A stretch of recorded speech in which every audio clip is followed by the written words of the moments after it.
But when the fans are like, yeah, he's right, m0NESY wouldn't fit with Spirit, I think that's absolutely ridiculous.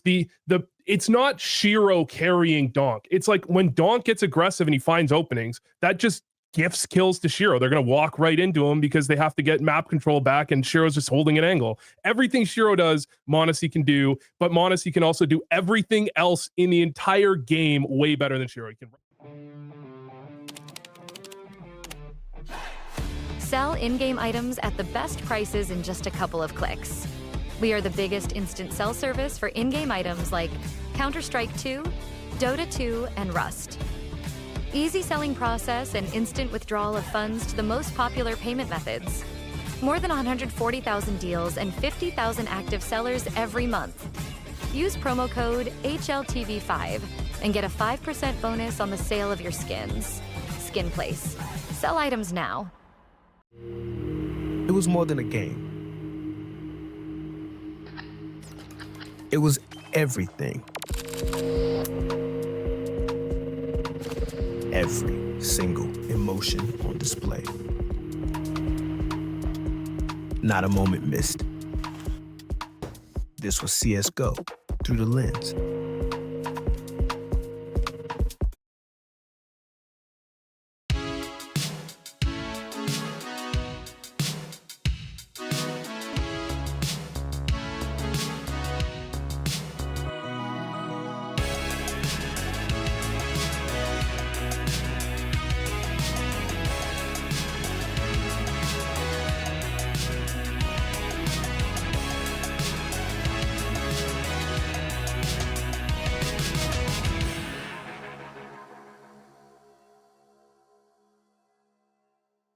Okay, so is it working, Lucas?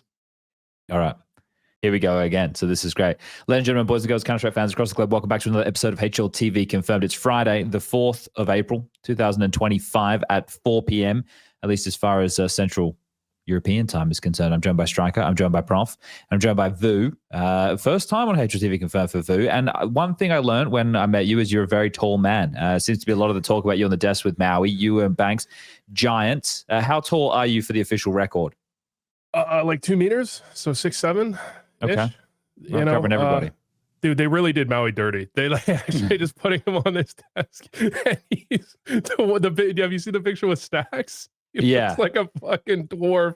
Well, at least they could have put him in between you and Banks, right? That would have been worse. But at least they put him on the end. He was closer to the camera, right? So there's a bit of depth perception. It's literally all they can do. Yeah, they should have put him like 3 meters closer to the camera. You know, just so they need a box, man. You can't do a box because it's open, right? So you can see the box, and it's going to look even sillier. But yeah, it is what it is. But thank you both for joining us today. Now, look, we've got a couple of analysts in the building. You, of course, if people weren't tuning in, you were doing the Blast Open group stages from Copenhagen. Prof is now in Bucharest, about to do the Bucharest event. Are you doing the group stage, Prof? Or are you doing the whole thing? I'm doing the whole thing. The whole thing. Unless something changes, who knows? You might get sent home. You never know. Crazier things have happened in Counter-Strike. Vu, have you been enjoying your time on the desk? It's good. Yeah, it's fun. I mean, you're basically getting paid to talk a whole bunch of bullshit and kind of vaguely watch the games. You know, it's actually great. You've pulled the thin veil over now. A lot of people are going to be angry and in the DMs. You're taking people's jobs, mate, with that type of look. It's basically what I'm doing with the YouTube stuff, except it's harder on YouTube. Really? Yeah, I guess you gotta. But you don't have the direct audience, right? You gotta build the audience on YouTube, right? Well, I mean, saying it's harder. The problem is I'm good at YouTube. I don't know if I'm any good on the desk, right? So it's harder for me to be good on YouTube because I have to sit here, wake up at 6 a.m., watch the games, and then come up with an idea instead of just kind of talking shit. Okay. The thing is, like, when you're hired for a desk, unless you do something egregious, you just got the job, right?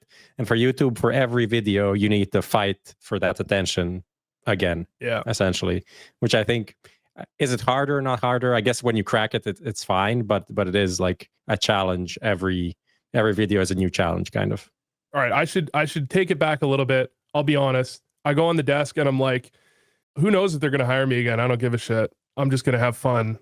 And a good approach. that makes it kind of easy. Yeah, I think like a lot of people when they go out there, they're worried about the camera, but the fact you do YouTube and stuff and you're already putting it out there, like you understand the gig, and you just want to be yourself. You want to talk about the game. That's what I think Dash should feel like for people at home, right? Is that you're having a Counter-Strike conversation with a couple of other people, and then the people who are watching, they have their own opinions anyway. So they're either going to agree with you or disagree with you, and that's half the fun. Because we know people have a lot of polarizing opinions out there, and hopefully we can get through a couple of those tonight. Gentlemen, should we get underway? Should we begin the proceedings? I don't know what that means. It's not like there's nothing crazy happens right now, but we're on trial. What's going on? I don't know, man. I got home yesterday and I'm like, I'm home, and everything's just kind of melting at the moment. So it was a journey. It was a long journey, but we made it happen. You should have seen. Well, actually, you guys will see the stuff that we were doing in London soon. That should be happening. We saw some pictures. Yeah. Actually, were they public? Yeah, something was on Twitter, right? Yes. Okay, I saw some stuff. Looks nice. It should be good fun. Okay, let's get into this. And I want to pick up with Lisbon, right? Because you were just there. We would have done this episode much earlier in the week, but I was unable to get to a microphone and good connection, everything along those lines. Was doing some long days. But let's cap off Lisbon. So we covered off the group stage more or less last time we did an episode. I don't even remember when we did it. It was from that's right. I did audio only, and I did it from my phone because the hotel was unable to stick the landing there. But let's just quickly summarize this for everybody. So there was the Blast Open Lisbon group stage took place in Copenhagen. They were using a 16-team format. 6 teams made it to the playoffs. Those 6 teams were Vitality, MOUZ, Spirit, Eternal Fire, NAVI, and G2. They play off in a 6-team single elimination bracket, best of 5 culmination. That happened in Lisbon. Vitality ended up winning against MOUZ in another grand final. So that's the highs and the lows. That's everything that people really need. Oh, Zywa got another MVP. Rop's got a Blast trophy. There you go. That's about the headlines right there. Now, Prof, you've done the run of show today. I don't know how I feel about this. Might have to have a semantics conversation because you've written Vitality win, era in the making, ? Now, you wanted to start the conversation, but you've used the word. I don't know if we can be throwing these words around. I mean, I think it's time to start using the word. Okay. I think it's time to start. I mean, they have the trajectory. They haven't. I don't think they've established an era, but I think they've won enough for us to start like talking about like, okay, what they need to do, how far they need to go to establish one. This is how I feel about it. Okay. I'll throw this out to the room. The grand final was a best of 5 that started with a 13-0. I don't think I've ever seen anything quite like it in all my time. From what you saw, Vu, do you still believe with the closeness of that grand final that Prof's onto something here? Are we in the early makings of an era? Was it too shaky for your liking? Yeah, I mean, I think what makes an era to me is you probably need your B game still capable of beating almost everyone. And that was kind of their B game, and they still managed to win. So it definitely looked shaky. They looked kind of weak on certain maps, but that was like, what, Zywu had a bad map. That's like once an event that'll happen. Flames had like 2 bad maps in a row. I think that's going to happen once in a while. I don't know. I think it might be too soon to say they're going to have an era, but what they need to have an era, if they continue some dominance and then win the major, we're going to call it an era, right? I would say right now they're the most dominant. Well, they're the best team in Counter-Strike right now. There's not a question about that. Like these conversations, whether we had about teams in the past. Prof, how many teams, just so we can understand what your definition of all of this is, have had eras in Counter-Strike? Obviously, Astralis, and this is where I would come in with some semantics. I think we should call what Astralis had a dynasty, not an era. Okay. Like that? I mean, for me, it's Fnatic, Astralis, Fnatic, and then probably like, I mean, you could talk about early NIP, but that's like, most of that was before majors even started. So how you want to, is that the same as these later things? I don't know. The Brazilians would say like SKMI BR. Yes and no. I feel like they had, it's kind of close. And that's more or less it. Like, okay. I don't know. You're not going to call Navi 2021? Because if you're going to talk about Vitality are going to have an era, then I feel that that's a fair point. Yeah, there, but like half of it was online. So, It just doesn't hit the same. Just doesn't hit the same. But it wasn't really. I think it's kind of started with like Cologne, which went back on LAN, but it wasn't the arena for a while. But then we got back into. They won the Grand Slam EPL online game. Yeah, that's part. Right. Yeah, so like the Grand Slam is now like winning a major, winning a Grand Slam together. That kind of like combines into an era. Most likely depends on the pacing of things. But I don't know. It's we all agree Liquid doesn't have an era, right? That's obvious. Yeah, that's obvious. But they have a Grand Slam. Yeah. So like what Vitality need to do, they need to do a bunch more, right? The only thing is like they've been very convincing in what they've won so far, which is convincing everyone that it's going to happen 100%. You know, everyone feels like it's kind of inevitable. But like what they did so far, this is like fuck all from an era, like winning 3 tournaments. This is like nothing. This is comparable to like FaZe when Drops joined, right? Like they've won the first 3 tournaments plus the major, and effectively like at that point that was pretty much it, right? And then like, is that an era? It's not. Even with the major, it wasn't an era, you know. So we cannot be there now. I don't know what's happening with the cameras. Like Luke's playing with a couple of things. Don't worry. You know, there's a few things broken. I agree with your sentiment right there, though, Striker, because we've had 5 tier 1 events so far in 2025. Vitality attended 4 of them. The only one that they didn't attend was Bucharest. Cluj, which was in Bucharest. Sorry, I just should have said fucking Romania. The first one started half online, but they made it to the playoffs portion. That's where who did they get eliminated by? Eternal Fire. That's right. And then they won Katowice. That's huge, right? That's one of the prestige events. They won EPL studio event, and then they won over there in Lisbon, which was great. It was another really good arena style event, but that was much closer, best of 5. Such a weird final when you think about that. Like I touched on before, the 13-0 into the close nature of it all. We have how many more tier 1 events? Just off the top of our head, we could go and count, but there's before the major, there's probably another 5 tier 1 events. We're going to have. Bucharest now, Rivals coming up after that, but Rivals, we'll get into that later. It's because of the format, and we have quite an interesting field. Melbourne, Dallas, Astana. Is that it? YaLLa, YaLLa is not tier 1 but from Valve standpoint it is, but I don't think it is from like not team by standpoint. our definition, right? Yeah. So I think the major, if this conversation is going to build to a Vitality era, the major is 100%. They need that, right? They would need that, and they would probably need another 1 to 2 of those trophies. What do they need to win the Grand Slam, right? They just need Melbourne, Dallas or Melbourne. So if they win the Grand Slam and they win the major, okay. I have an objection there. All right. I think you can't have an era in 6 months. It needs to be more than 6 months. I mean, you're the one that wrote this fucking topic, mate. So what are we doing talking about this shit then? This is just they need to have something after the break. It can't be like, you know, between 2 player breaks that they have a good run and then after that fall off and don't win any tournaments in the second half of the year. That's my opinion. Maybe the definition, it needs to be more like spanning more than a year, because you can just say it's Vitality's year. We can say it's been Vitality's year so far, you know, but once you get past the year, like, do you say it's Vitality's year and a half, or what do you say at that point? You know, maybe at that point it's an era.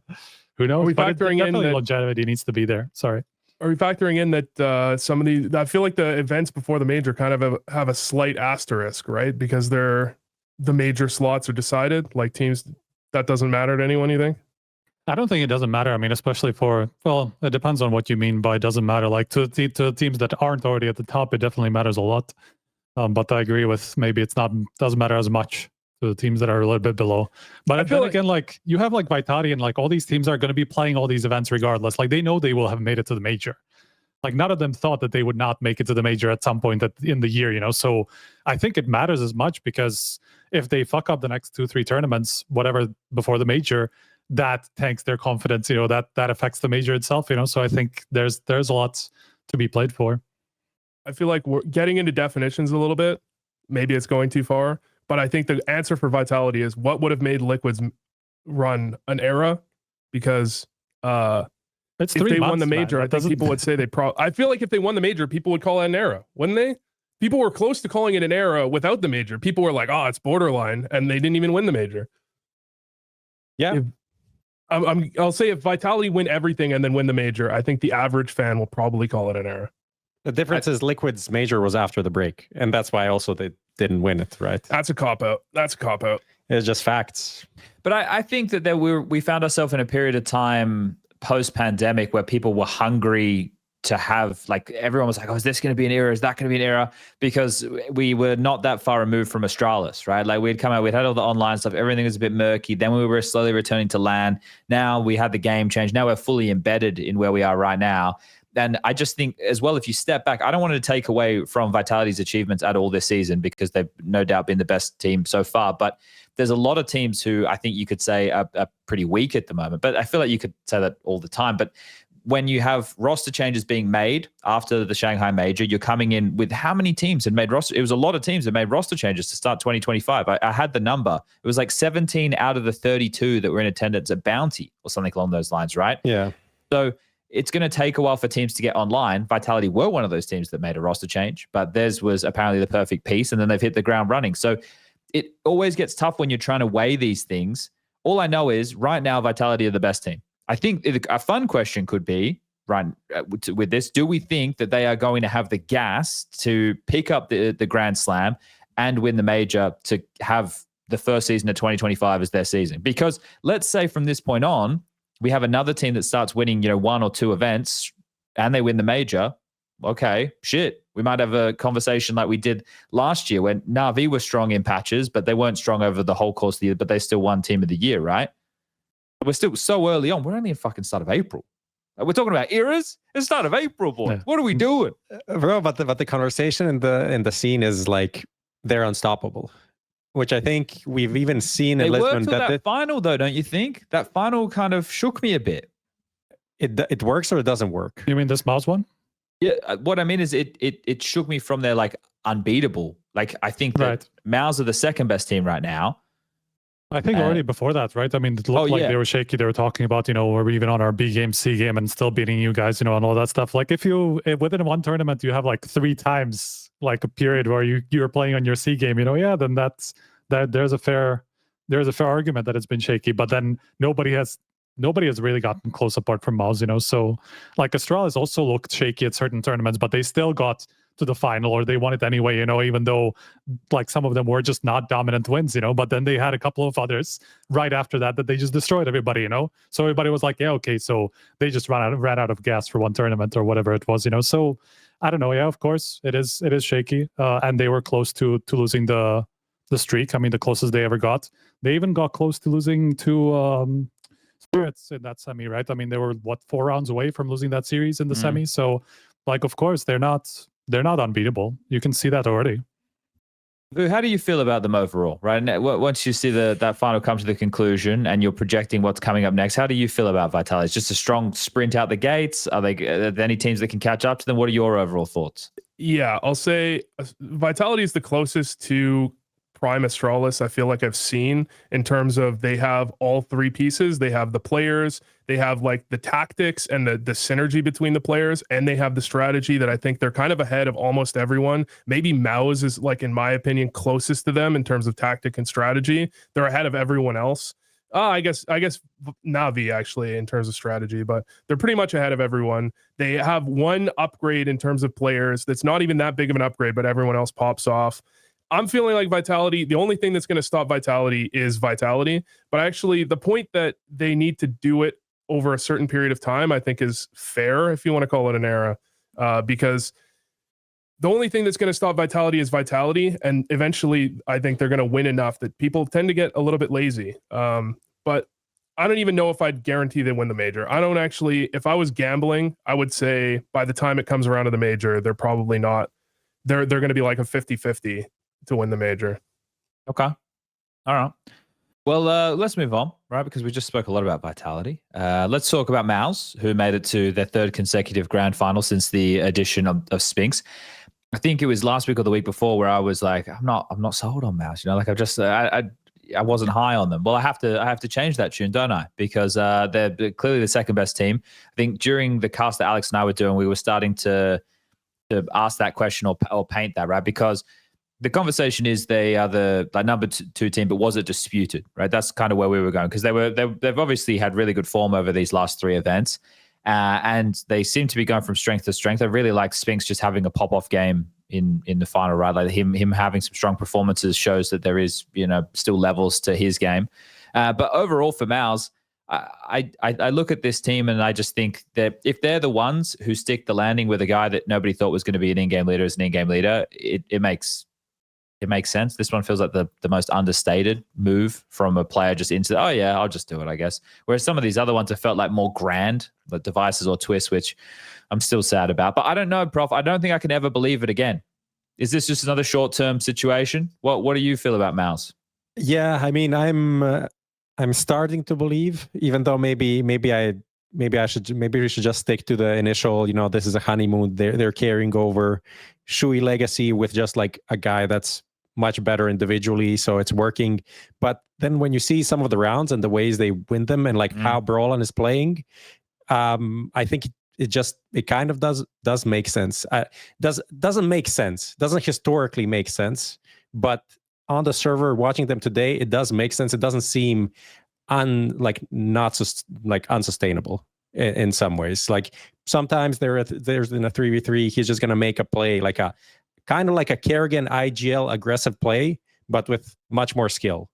So, you know, it just, which makes that play just better percentage wise, right? So I don't know. I've been obviously a vocal, not even a critic, just like not believer in this. No one was like, oh, Brolin, you're full of shit, whatever. It's like he was just in a position, someone had to do it and he's going to do it. But I never really thought it made sense. So, and now we're seeing that it kind of makes sense, which is really nice. Honestly, it's really cool to see specific players from this team pop off, even when like Jimpat, that was potentially their best player at some point during last year, kind of struggling during this year. See, I haven't looked at the numbers, right? Like I'm not a big stats Andy, but in terms of that conversation around Jimmy, the pie hasn't got bigger in terms of the amount of kills available for everybody. The amount of kills are still the same, right? It's just now you have somebody else who's obviously not a one-for-one replacement for the in-game leader. Another player takes over that role. Spinks is going to get more kills. He's going to take more space. So that Jimmy conversation, there's been moments where I'm like, oh, Jimmy, he would have got those. But that's what I'm looking for, not the overall stats with Jimmy. The thing that I like, and this is probably this is the biggest breakthrough, I would say, is the performance of the team on stages, right? That mainly comes with exertion, but you're still some of the others. I think Torgy's looking more and more comfortable.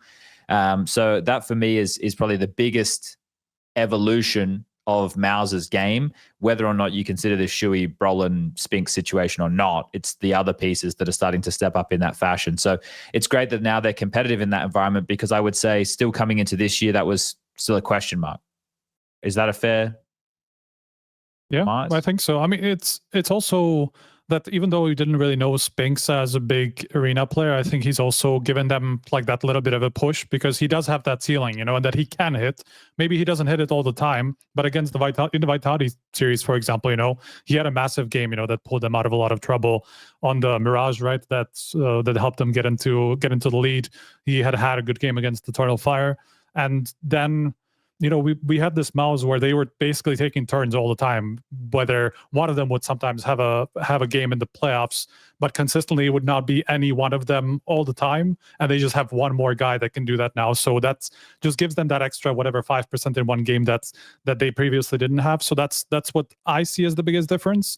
And also just they have a much more of a, I don't know what you would call it, kind of like a killer instinct in those games where, you know, you can see it in these 2v2s, 2v3s, where they actually do come up with very creative ways to win these situations, you know, where they just double up at the right moments, then make a quick switch to the other side, you know, surprise the opponent in a way where they would not do that so much in the previous lineup, you know, for whatever reason, I can't really tell, right? So like some of these situations that you can see they're just solving in a different way. And I'm not even sure that that's necessarily Brolin. It could be just part of the Spinks addition as well, you know, and just some part of the system changing and them, you know, feeling more comfortable with these plays. I feel like Torgy is like the biggest upgrade in between the last years. I mean, Spinks is obviously a massive upgrade, but Torgy hasn't really been. He's been talked about a little bit, but when you watch him play, statistically, he's a little bit better, but in the big games, he's actually showing up. And I feel like the impact he has across the map is massive. And you add that, like, I've always felt like MOUZ have the best game planning. Like, I actually looked at them against like Spirit, like who wins the most over the first 7 rounds. kind of getting in the first couple gun rounds. They dominate basically everyone they play in the first like couple of gun rounds. They consistently win them. You see them like anti-strat Spirit insanely well, but they kind of give me like early CS2 FaZe vibes, where it's like they're kind of so many close games. And I still feel like MOUZ, they go against Eternal Fire. I don't know they're going to beat Eternal Fire. I don't have any real confidence that they're going to beat G2 consistently, but they still managed to do it. So I'm like kind of tentative on rating them super highly. I feel like I'm more confident Spirit's going to beat like a top 8 team than MOUZ is half the time. Yeah, I mean they had super close results, right? I mean, it was Spirit were like 3 rounds away from winning the first series, then they were like 2 overtimes in the second and third map. They even won more rounds against MOUZ than they lost in the series that they lost, because it was like 2 double, triple overtime or whatever it was, you know. So like I don't think the number 2 team conversation is that obvious, even though obviously MOUZ beat Spirits twice now in a row, but it was in such a fashion where, you know, one play makes the difference, you know. So like, can you really split that difference results wise? Of course you have to say that, but then Spirit probably got closer to beating Vitality than MOUZ have so far, because, you know, they were even winning like 9-7 on that Mirage that they played against Vitality in the semi. So like theoretically maybe they are in a better position to finally take that win from Vitality. So who really is the second, third best team at the moment? I think that's still up in the air. I think that's the tough part that people have. Well, the people at home, right? Because when I was saying I wasn't too keen on MOUZ, it comes with criticism, right? People are like, how can you say that? Then you get the good result again of them making it to the grand final again, and then them being more competitive this time round. I kind of agree with what you guys are saying in terms of the closeness of these matches. Eternal Fire didn't win a map off of them, but both of them were double-digit games. And I think like EF, you saw the Zentaro's tweet that came out after that. Apparently he was having to take a lot of pills and he was in a lot of pain, and then there was a picture of him in a hospital bed. I'm not saying if he was better that would have secured them the victory or whatever, but that series was still close, even though there wasn't a map. I mean, if it's like 100% Zentaros, you know he's making a difference. Like, of course, we haven't seen him in stage games so much, but like we know what peak Zentaros is, and that definitely wasn't it. I just find it hard though, because I agree we can talk about situations where there was a clutch or something because a swing round that changed the game, or it came down to the wire. But the same thing happened for Vitality when they were playing against MOUZ in the group stage game, right? Like they got bailed out by a couple of bullshit like low buy scenarios as well. So it does apply to everybody. So I'm just wondering if we're being unfair to MOUZ, because we already have a bias where we're not like, oh, we're not completely sold on these guys. Are we being unfair, do you think? Or like, I don't know. I don't want to be nasty. I think they are result-wise the second best team from so far this year. I think that's kind of unavoidable. But what that means moving forward, are they going to be like consistently beating these teams? That's a kind of a different story, right? That doesn't necessarily need to translate into single tournament results every time. Single tournament results happen based on, you know, a single match. That can be a single guy popping off insanely, like Donk, for example. So like on over 5 tournaments, if you have like MOUZ against Spirit, maybe are edging MOUZ because they have proven to handle Donk pretty well. And this is like what Vu was talking about with game planning and everything. But will they do it against m0NESY? Will they do it against other, you know, maybe yes, maybe no, who knows? So does this seem fair? At the moment, we've got Vitality as like the S tier. They're in a rank of their own. Then we'd have Spirit and MOUZ on the next tier, and nobody else would be with them. Yeah, for sure. That's fair. Yeah. Okay. Well, then and then Navi is maybe. I mean, Eternal Fire is probably the next one, to be honest. Maybe. Yeah, I was gonna say, how do we even bring Navi into the conversation? I didn't finish stage in playoffs, right? Didn't finish my sentence. Just want to say maybe 4th, maybe 14th, depending on like you know. No, that's fair. I think let's jump into the Navi conversation next, because Prof, you've put Navi finalists a Blade interview. I didn't read the interview, so I'm going to need you to give me. You would have needed a lot of time. Let's just say I didn't. that. I don't think there was one that didn't have the Spotify, but maybe that was the Taz one. So yeah, no, I did listen to it. Sometimes audio is shit, so we don't upload. This one did. This one was like 50-minute long, so I listened on 1.5 speed. It was like half an hour. Like it was a podcast. It was a podcast with Blade. Nice. It was pretty good. I mean, there's a lot in it. I don't know what to highlight. This came out before the playoffs. I mean, it was recorded before the playoffs. And he touched on a lot of like the criticism of Navi. Like, are they inconsistent? Are they good? You know what he said. Like they need to be humble and like, you know, stuff like this.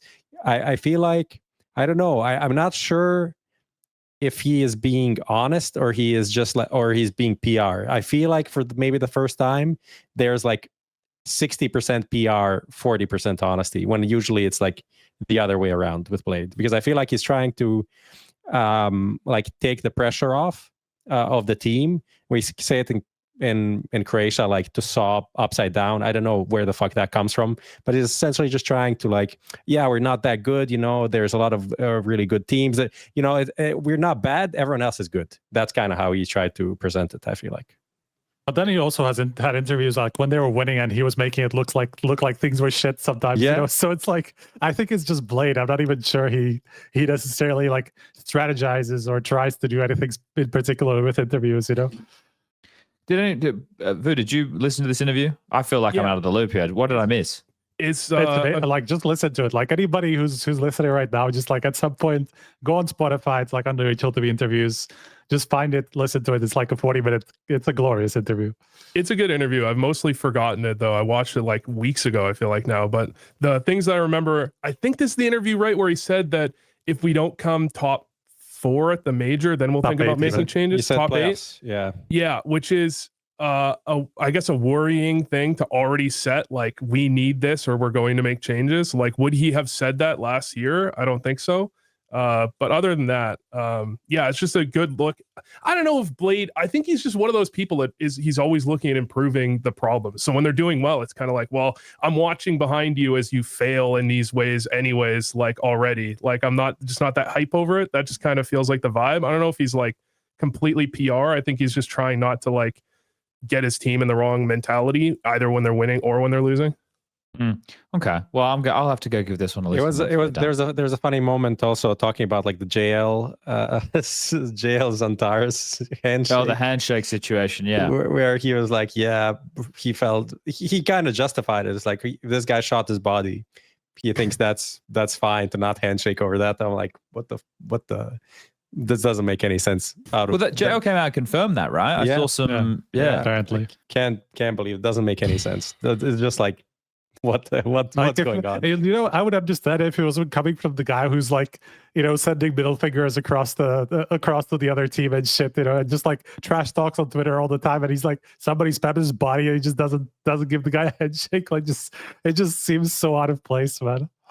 Yeah, I think what he also mentioned is like, you know, there have been these clips going out and stuff like that, and it's like, yeah, it's kind of like the media narrative is that, you know, we are having much bigger problems than we are, and then, you know, the atmosphere in the team is pretty nice. And I mean, that's also, if you compare how Navi was years ago, it's probably in line. It's probably true. It's probably, you know, even if they are having some issues, it's not like too hostile, I would say, compared to some previous teams. He actually touches on that too, because he's like talking about the bit and EMS situation that also cropped up in one of the games against Furia, I think it was. That happened like after that was the Alexi one. But yeah, whatever game it was that there was like some weird moment between Alexi and Bit, and Blade basically said like, you know, Bit is just used to different communication from like the simple and electronic times, and like he specifically says like, you know, even we saw the electronic clip, you know, and it's just like kind of trashing the way that electronic was behaving on the team in the past, and Bit just being used to that sort of a communication. But he says like that doesn't spill over like outside of the game, you know, it's just like kind of differences in the game and all that stuff, you know. So there was I mean, there were like 4 people that caught strays in that interview, like including Kassad, whom Blade effectively like suggested was responsible for people like trash talking each other more, you know. It's just such a funny interview. I didn't really expect. Blade is usually really good, but that was like beyond expectations. Okay. So look, there clearly is something like Navi aren't functioning, or maybe they are. Maybe they are functioning as they should be. Maybe it's just taken a while for this to set in. But this year, at Bounty, they lost to Spirit to get eliminated. In Katowice, they lost to Spirit to get eliminated. Both of those were 2-0s. But this is where it starts to get a little bit more worrisome, right? They lost to Mongols at EPL 2-0, and then they lost to Eternal Fire 2-0. That was a seeding game, one that could have put them on a much easier side of the bracket. That would have put them against MOUZ, right? So and then Navi then lost to Spirit in the playoffs game. So those are the losses that Navi have suffered this year in terms of, you know, their runs being stopped. But when you look at Navi, do you think that they're completely gone? Like, do you think that they're able to rebuild to be a top team, or they're always just going to be hovering around this similar point where it's like, yeah, they can make it to playoffs, but we're not expecting too much else? I don't know. I'm like so biased for NAVI. I think they're just strategically such a good team. They're so balanced in everything they do. They're the only team that's out there where you watch them play and you're not like, wow, they miss this flash all the time. Like, this is just a bad flash or a bad nade they throw or bad smoke. Like, this is not, they're always up to the meta. So I'm so biased when it comes to NAVI. But at the same time, like, I also feel like they probably should have lost to Mongols and not made the playoffs at Lisbon. Like, they're not looking like Navi of old. And it's kind of hard to tell because one of the things they used to have, like so much of last year, it was like, oh, they only actually have to win one of two maps in any best of three because they're going to win Mirage. So it's like they kind of just had like this cheat code and now they don't have that. And is this just what they would have looked like last year? I kind of question that a little bit, but when I watch them play, they really don't. I mean, they really don't look the same. Every player on the team seems to be having a bit of a downswing at the same time. And when they talk about it in interviews, it's kind of like, I don't think the clips themselves that have been on broadcast are important, but when they talk about it in interviews, they're like, I think we might know each other too well. Like we're like, they talk about tilting all the time. I think they're not on the same wavelength, the same way they were before. Okay. Yeah, I don't know. It's just something's not clicking. I think we retweeted, HLTV Confirmed retweeted something saying, I was saying, oh, they should make a roster change. I think that was kind of taken out of context, guys. What I was saying was if they wanted to reignite it, that a roster change could help with that, because at the moment it does seem that, you know, that things aren't clicking and the players aren't producing. So if you bring in somebody new, then you can get that honeymoon type scenario going, and you still have a long enough of a lead time between now and the major where if it's just one player and it's a good player you bring in, it could still work. But in terms of who that player should be, I got no fucking clue. Like that's I have no idea, because as you mentioned, everybody seems to be having a bit of a downswing over there at the moment. So, okay, let's jump on to Spirit. What's this next bit here, Prof? I haven't checked. I was too busy, 12-hour days, mate. Fucking doing some dumb acting. Spirit CEO comments on Monacy. What did I miss here? I mean, this is generally, we can talk about like Spirit at the event, but this was it was a extra fun bit was the comment that came out. Of course, it was Telegram channel. Of course it was. Of course, it was from Telegram, and the CEO was asked something about Monacy, and they decided they needed to respond to this, so they responded and said, maybe I should find the quote instead of guessing. Striker, do you have it? Monacy is an incredible player and I'd love to work with him, but right now we have someone just as good. And honestly, even better suited to our needs, to our team's needs, it says later. Well, of course they're going to say that though, right? Like they're going to try and embolden the team a bit, and that's the time. You're not going to come out and say, yeah, I'd love to work with Monacy. The guy we got at the moment, he's not as good, but he'll fucking do for now. Like, I do understand what he's saying, though. Like, if you look at it at face value, right, at least you can understand, especially with the second part, better suited to our team's needs. You know, like, let's say you put Monacy and Donk in the same team.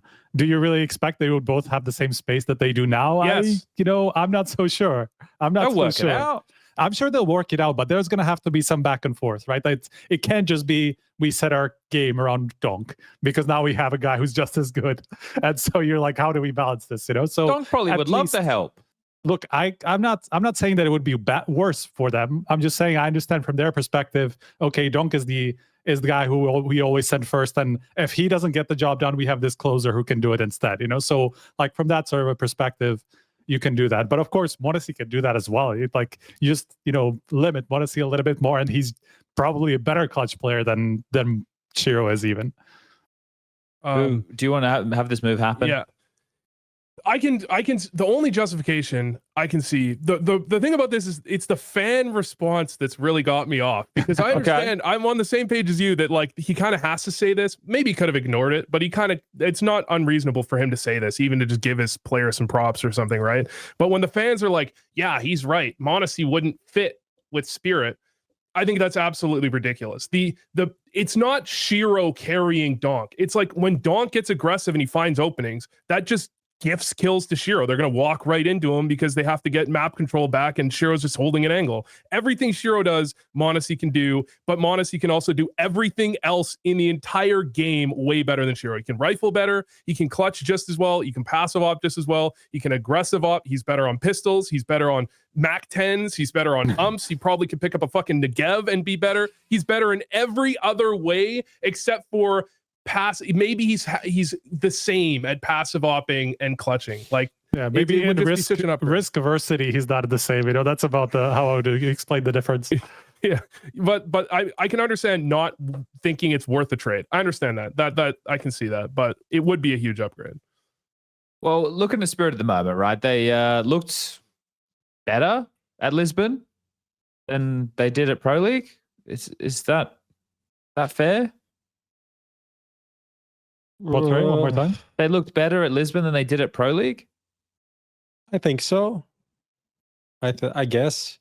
I don't know. They're still in the top 3 conversation, right? So playoffs, it's like decent game against MOUZ. I mean, I don't know. What else do we want from them? Yeah, I mean, I feel like Pro League was a bit more disappointing, but now seeing MOUZ has like some consistency, it doesn't look that bad. It doesn't hurt as much. No. And also at Pro League, like that's when Magix was really down on himself, right? And he was doing those emo tweets like, "What a shame I was born" or something like that. I was like, it was Telegram. We had a bunch of these lately, man. It was like eternal fun. Zantares was doing that, but I know what that was like to do with the back pain and all that. The thing with Magix is that he had some good moments. I thought. I don't know what his stats were from Lisbon. I'll go and check him out right now. He ended pretty badly, but like he did towards the beginning, he was good. Yeah. He had some moments in some of their games, and it looked like he was like against FaZe. It was actually pretty split, like early on, like in the groups and in the first playoffs game they played or something. They were all delivering like at different points in time. It wasn't just the Donk and Shiro show. It was even like Zontigs had a bunch of good games, Magix as well. Yeah. Yeah, which is I think what you need, right? Obviously, we know how good Donk can be, but that the conversation can't just always be about Donk if they want to be a consistent. Like the conversation about Vitality isn't just about ZywOo, even though ZywOo is the best, or if not one of the best players in the world. Obviously, we're talking about the Flamesy and how he's better on the entries now, or Rop's coming in as they've there's more to the conversation, and the conversation I feel like with Spirit can be really heavily dominated by Donk, and then we're looking at Zontics has been a weakness this map, or Magix he's not pulling his weight. Like, you need to be able to get away with at least 3 pieces delivering in a consistent fashion. I think if you want to be the best team consistently. And Magix, as much as sometimes he gives some interviews where he doesn't want to be there, I think he's a good kid. So I was happy to see him performing better. I saw him in the list. I was like, yeah, it's good. You're playing better, Boris. This is good. You're smiling and stuff. And he's like, yeah, but I lost you on FaZe a week ago. And I was like, yeah, but it's all right, man. You're winning officials. It's all good, man. Sometimes you got to lose to an old man. I just wanted to really promote myself there, so you could see how that story works. How's the ELOS? What's the ELO? I haven't played. I haven't had a chance. Blast don't give you PCs. Couldn't play. Okay, so where are you now? 3.4 or something? Nah, 30, 32, 33, something like that. Okay. Yeah, the boys have been grinding. Justin, Yam, and Aaron have been going hard. Yam's got 3,400. He's overtaken me now, for fuck's sake. Well, JKS needs his new contract, so he was happy now. We'll get to the liquid conversation soon. I told him I won't be able to play FaZe until after Melbourne, though, so I don't know if that's a good or a bad thing. We'll see. He is owning at the moment. He's playing so much. Another thing that's actually interesting with what you were talking about, like Vitality isn't just ZywOo. Like when we were looking through the EVP discussion, like handing out awards, we actually didn't give any more awards to Vitality in the end because they were also taking turns like crazy. Like Flamesy had 3 kind of big peaks towards the playoffs, but then he also had pretty bad maps to balance that. Rops was kind of coasting in the playoffs, even though he was relatively consistent. He just wasn't making enough of a difference at different points, and because ZywOo was just carrying literally every game, so you kind of don't even have to a degree. The Mezzy had a really great group stage where the other guys didn't really have to do much either, so it's just they're taking turns like crazy. It's not like they just have a strong trio or whatever. Even Apex is having it feels like more good games than previously. It's better to have good games when you're winning. I mean, it's easier to have good games when you're winning. I mean, they just have that aura, right? Where they are just coming up with solutions to situations that you don't really see usually, but they just find some way because the individuals are just super confident, effectively. They're just pushing, you see Robs pushing Anubis all the time, when there's some contact on the other side of the map. I don't think you would do that all the time unless you were that confident that, even if you die, somebody else will win, No, that's fair. All right, let's.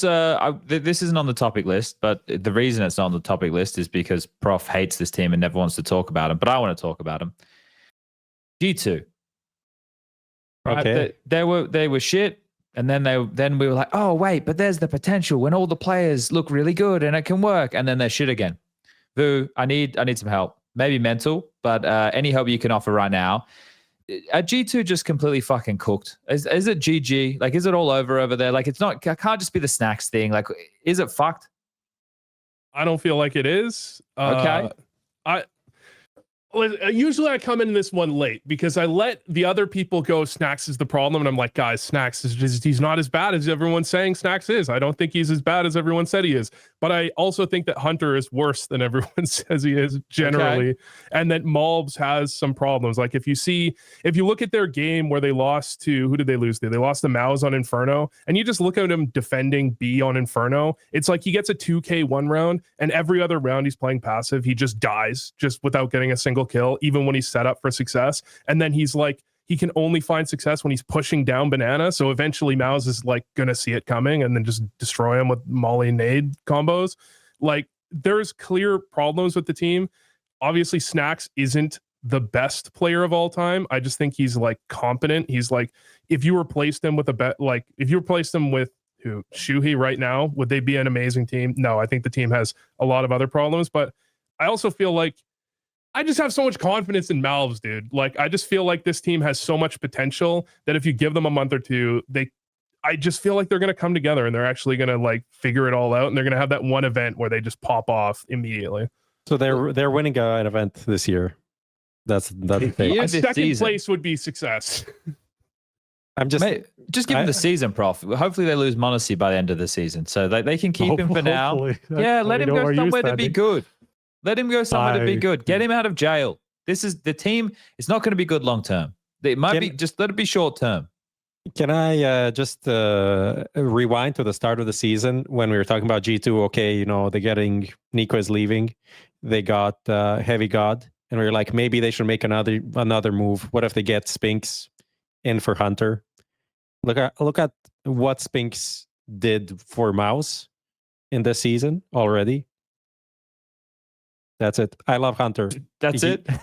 He did great in the group stage here. He had some great games. Overall, stepped up his game. Playing pretty okay.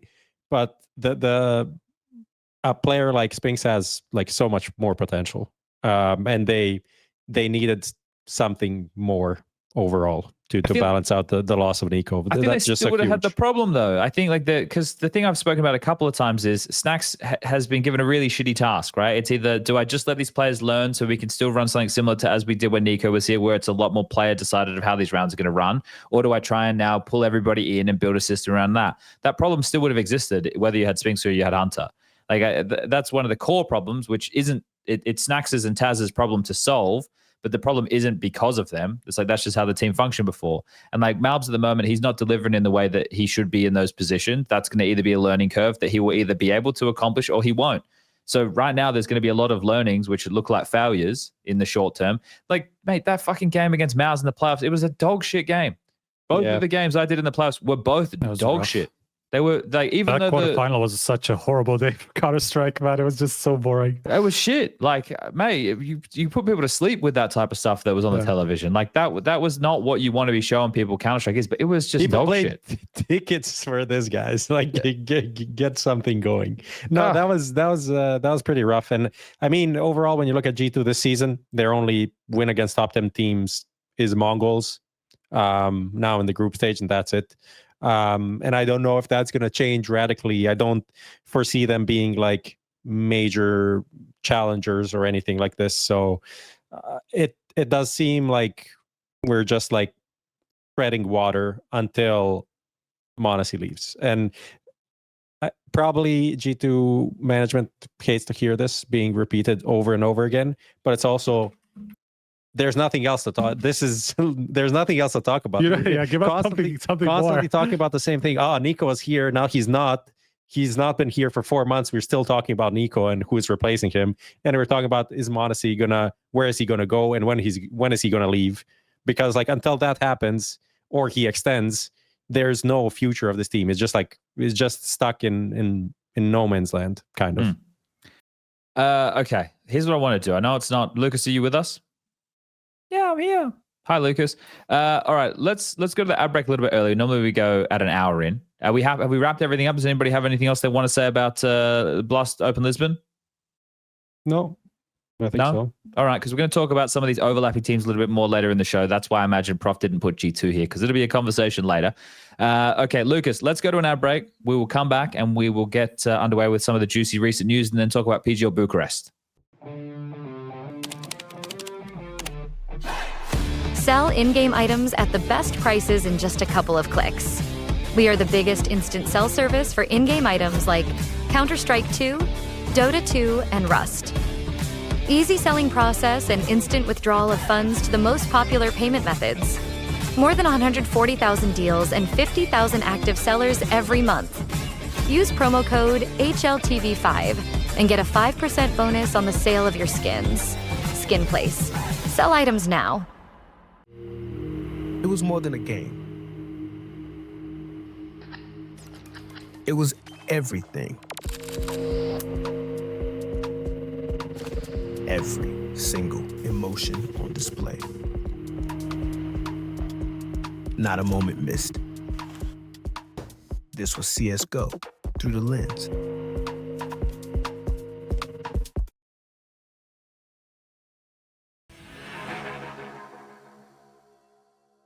All right, we're back from the break. Thanks for sticking with us. I forgot to thank the sponsors at the start of the show.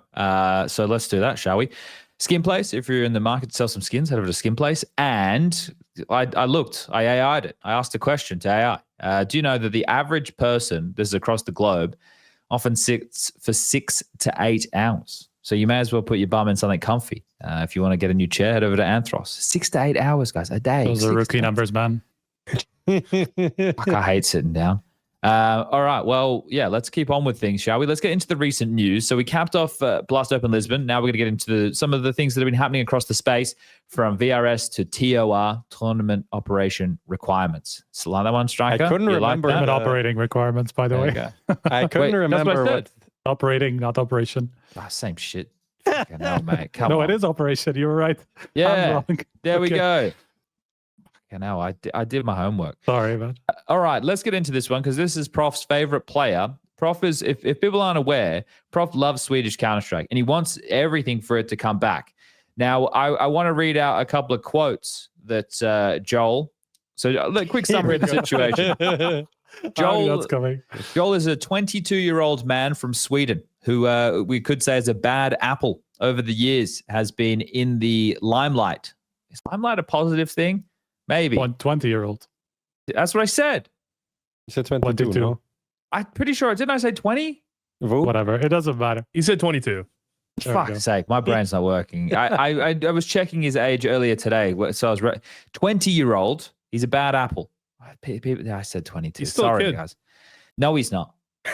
He should know the difference between cheating in Counter-Strike and not cheating in Counter-Strike. And when he had the initial stuff go down with TSM, where he got let go, whatever it was, or did he when he got added? I don't know. It doesn't really matter. It's not the point. He put out this fucking tweet and he quoted 3 people: Kobe Bryant, David Goggins, and would you believe it, Martin Luther King Jr.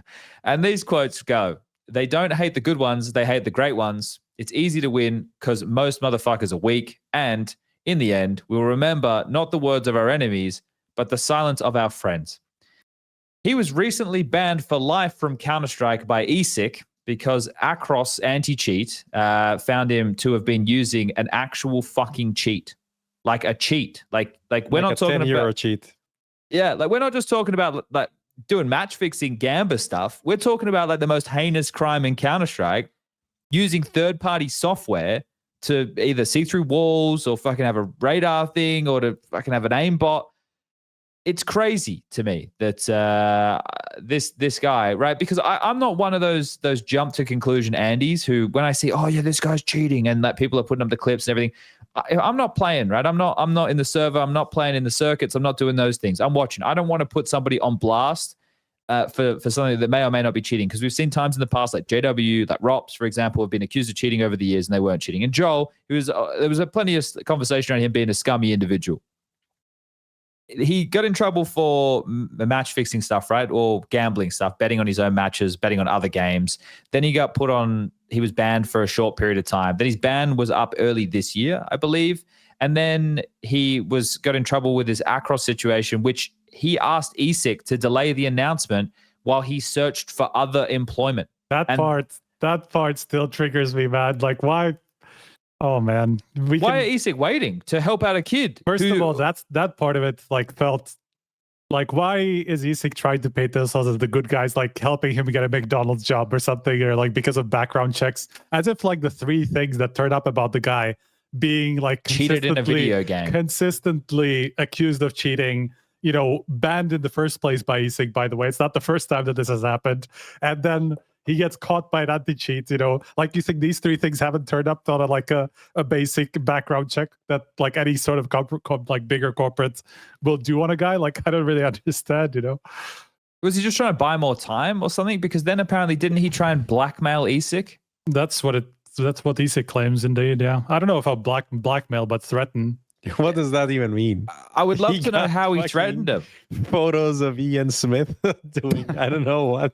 What is he doing? Ian watching cricket somewhere back when he was doing that type of stuff. I got no idea, but this is crazy. So he has now received a lifetime ban. Vu, have you ever done a content piece about Joel? Maybe you have to.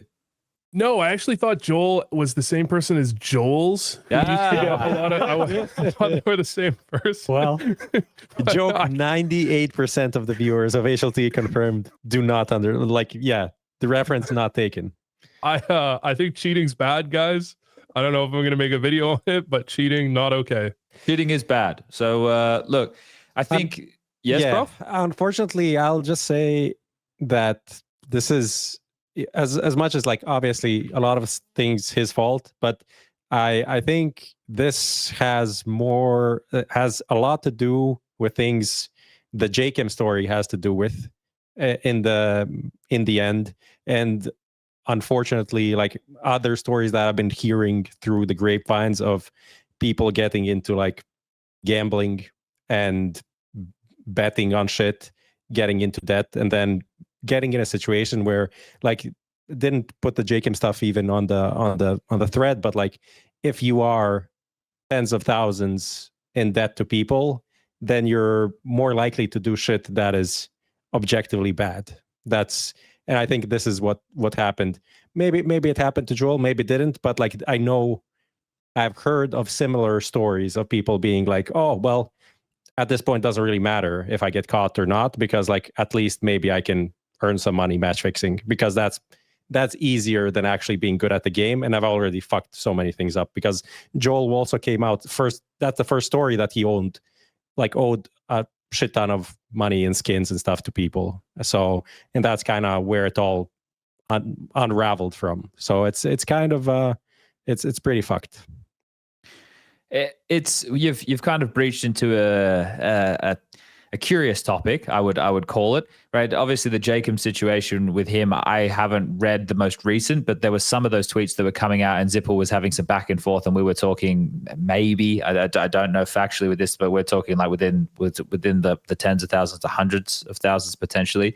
With the Joel situation, right? If you're, I think essentially, what I take from what you just said there is, if you're in such a bad position financially, right? You owe lots of people money or whatever, you're willing to do things that you would normally think are bad things and that you should not do, because you need to make up that money, right? You need to get yourself out of this problem that you're in, and that's not the way to handle things, right? You just get yourself into a bigger hole. Like it's a terrible way to try and deal with that. But I guess as a young man, right, someone just used desperation. That's probably the best word for it. Kicks in, and then you do whatever you think is best to get out of that, which is not stealing more money, or is match fixing games of Counter-Strike. Like that's fucking crazy. Or cheating your way to a win in Counter-Strike. Like he's hit the mother load, man. Like he's done it all.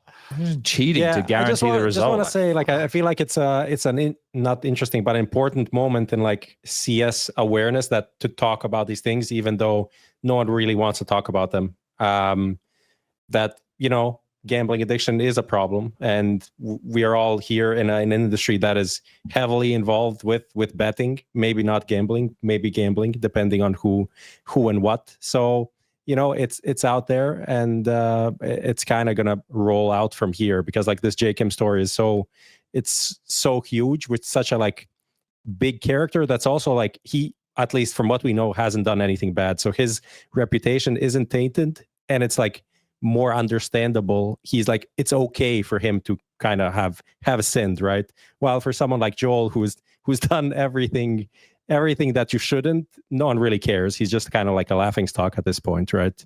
So it's tough. Okay. I don't know. Do we want to get into a broader conversation about this? Maybe one day we should. I think one day, and yeah. Like, yeah. All right. Well, let's pin this and let's come back for a depressing conversation about this in the future. Yeah. All right. Let's move forward, shall we? Let's talk about bananas, because Valve made banana bigger. But Vu, it's very questionable that they did that when the incendiary's dog shit.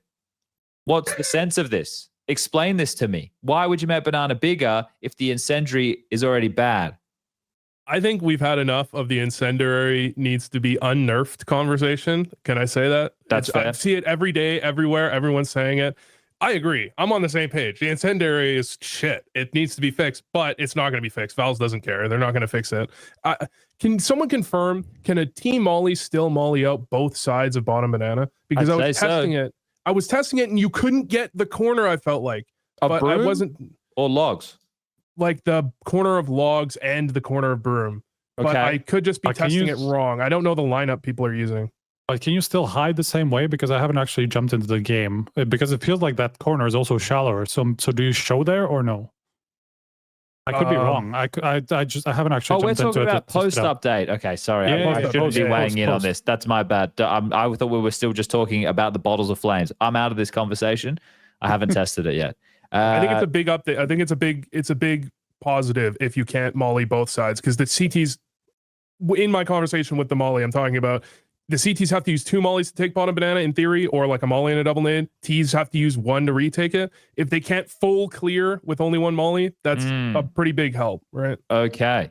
Yeah. I wonder what the thinking is then, because like usually Valve will have some sort of data that will tell them, okay, whatever is happening with banana, we need to widen it because I don't know if there's too much damage going on one side or the other, whatever. They will have some sort of data to support the changes that they make, So I'm just wondering what it is, and is that way different in casual games than it is in pro Counter-Strike, which maybe that is just only like a afterthought for them in certain ways, because I imagine that must be, because we know that like in some ways the maps have all shifted slightly, at least towards the T side, as a result of that change, and generally, I mean, the economy changes and all that stuff, like the same update that happened that made this change, right?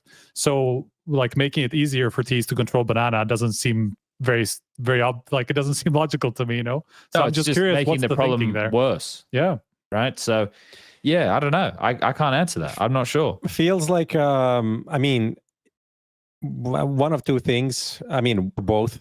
First thing is like it's a change for casual players, because like as a casual going to banana, you just get owned by nades and shit, and no one really counter plays or whatever. No one has the patience to do stuff. And the second thing is maybe they just actually do revert the incendiary size to kind of balance it out now that the banana is bigger, but it's just going to take them a bit of time to first see how it develops and if it's needed or not, because it's obviously needed, isn't it? Inferno's like really easy to get banana control for the T, because like it feels like doesn't make any sense from a pro perspective, because this is obviously a buff for the Ts and it's already T-sided, so what's the point?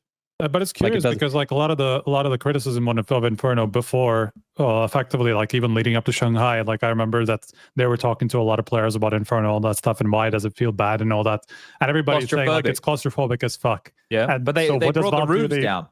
Right. Yeah. I mean that was like one of the changes, right? Yeah. But then maybe this is like another part of that change that just makes it feel more open. Again, probably more geared towards casual CS, but it's just I don't know. I just failed to see how it helps. The visibility changes are good though, right? Like that's good. So simplifying background behind T-ramp, simplified view into pit, simplified background of bomb site B. Those are good things. Those are all subtle things. Those are good things. Those are updates that we used to get, right? Back in old iterations of maps and Counter-Strike where this update, I think the biggest issue was it was taken as, oh, this is a major update when it was just essentially just some new skins and some very small tweaks. Who said it's a major update? There was a bit of a community sentiment about this being like, oh yeah, nice, but they just Did Valve say this? I saw this. No, sentiment. I didn't see like where it came from. No, I think it's like all from kind of like a lot of the Valve leakers are like, oh, a major update to the game is coming, and then people are like, they raise the expectations, and then people are like, yeah, this is the major update. I mean, it gets like major megabyte size or whatever because there's new skins. So, Boo, did you take advantage of the opening of skins? Did you get any of the knives while it was fucked?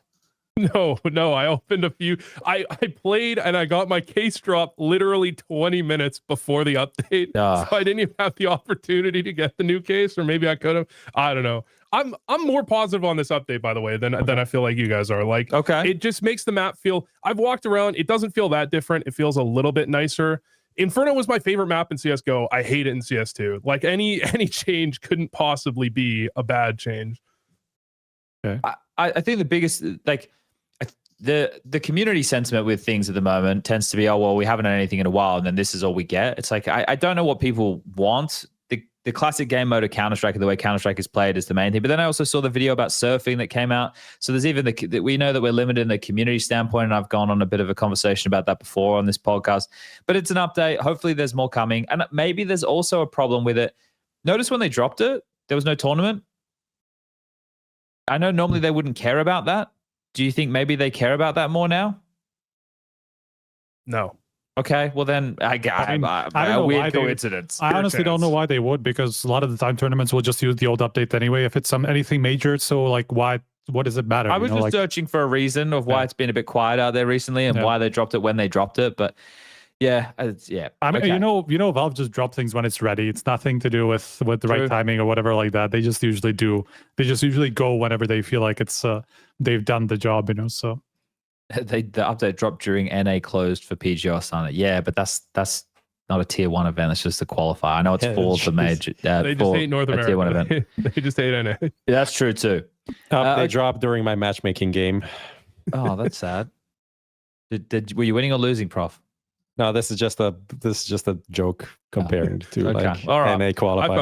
I found it funny. So I made it not funny. That's my bad. All right, let's jump into our next one here. So this is going to be Skinionaire. We do this every week. This one's brought to the people at home by Skinplace. Type Skinplace in chat right now for your opportunity to enter the raffle.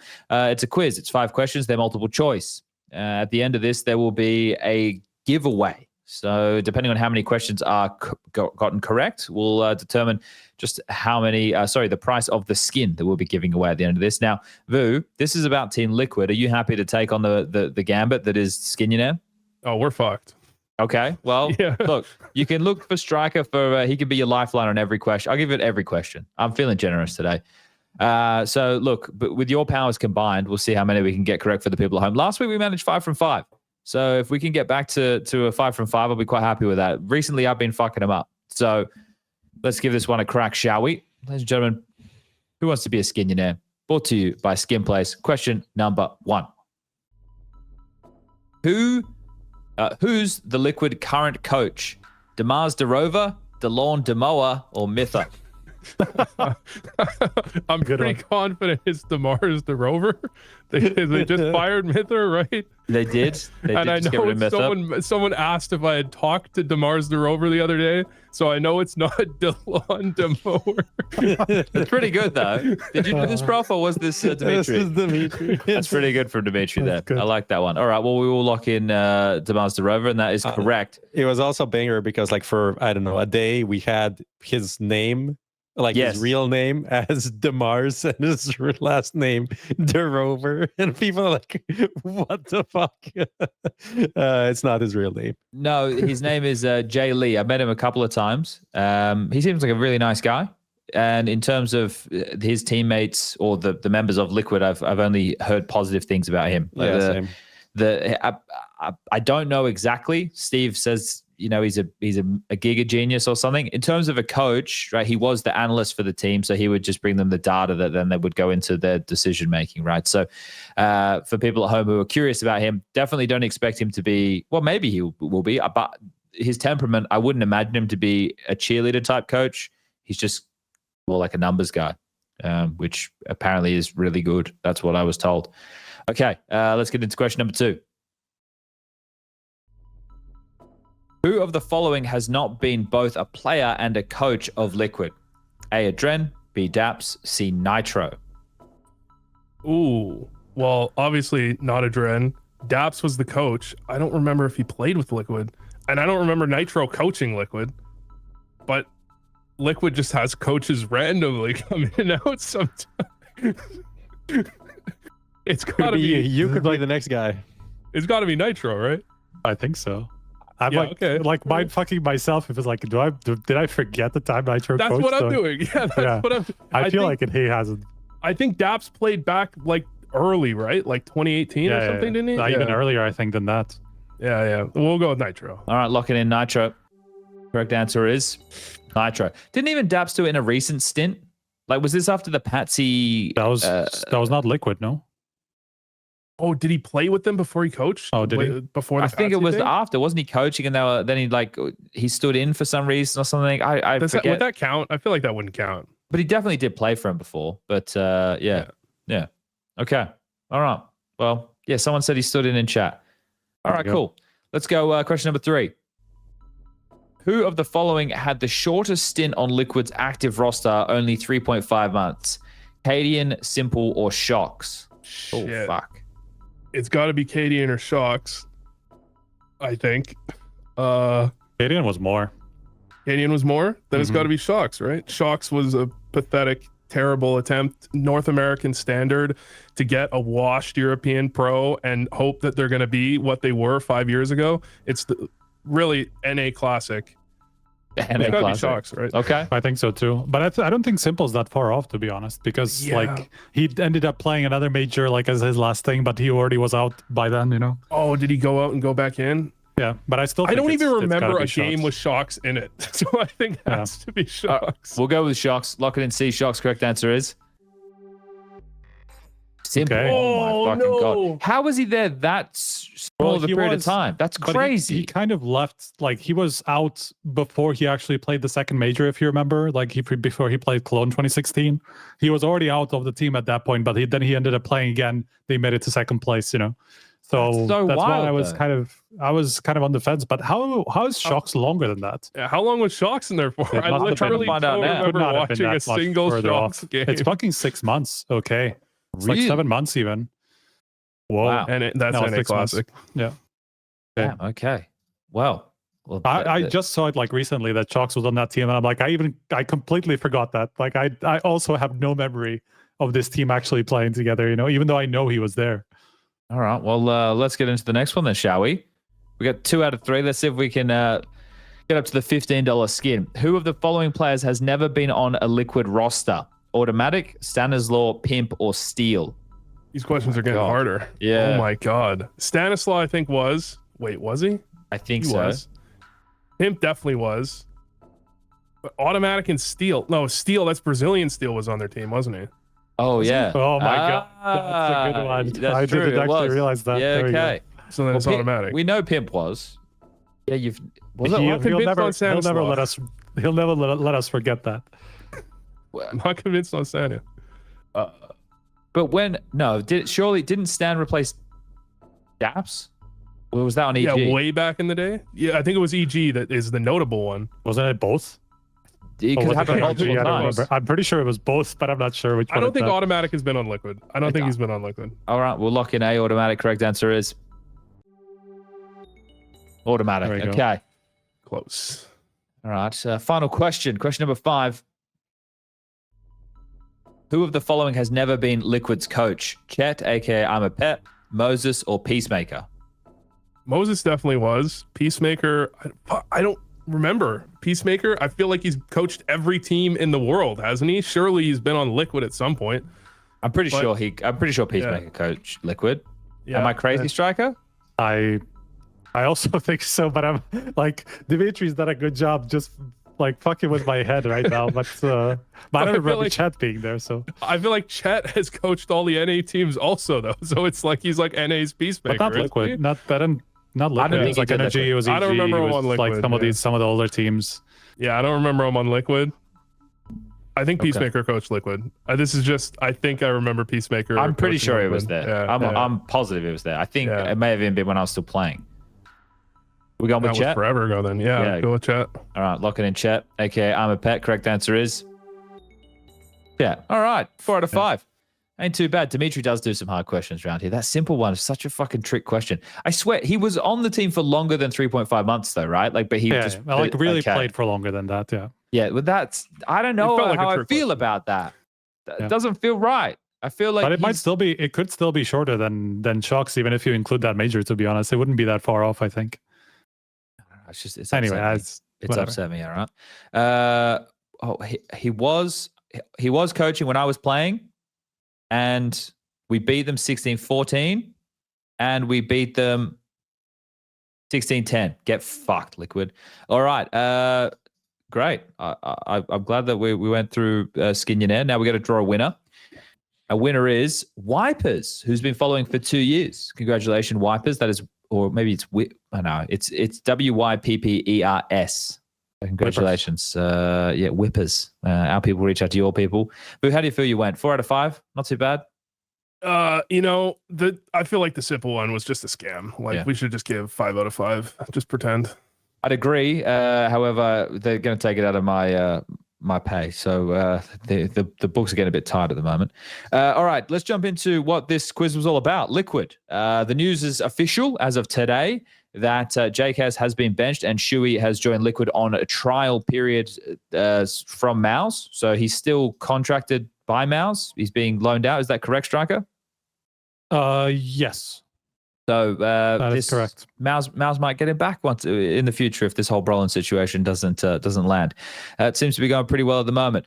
But the news came out today. This was rumored pretty much after they were eliminated from Lisbon, right? This is when the conversation started swirling around about this. Now I'm going to abstain from any comments regarding the JKS stuff. We won't do the whole G2 thing again.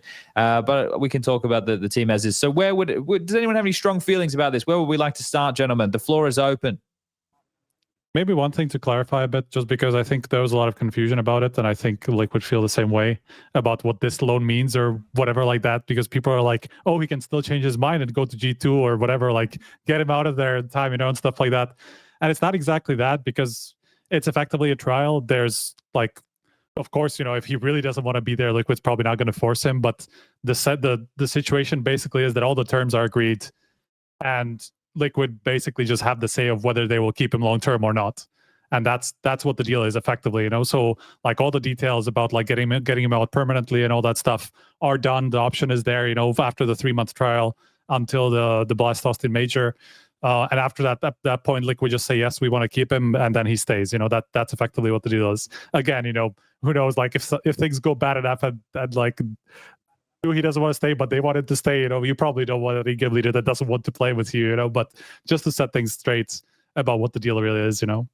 Can I ask a question? Why not just sign him? Why this? Well, I mean, I guess if you're Liquid, you want to be maybe because of the rumors that were going around with siuhy, that there was something wrong with interpersonal or whatever like that. Maybe you just want to have a chance to try him out, right? I mean, it is a trial in all kind of definitions. But wouldn't it make sense as well? So we're midway through the season.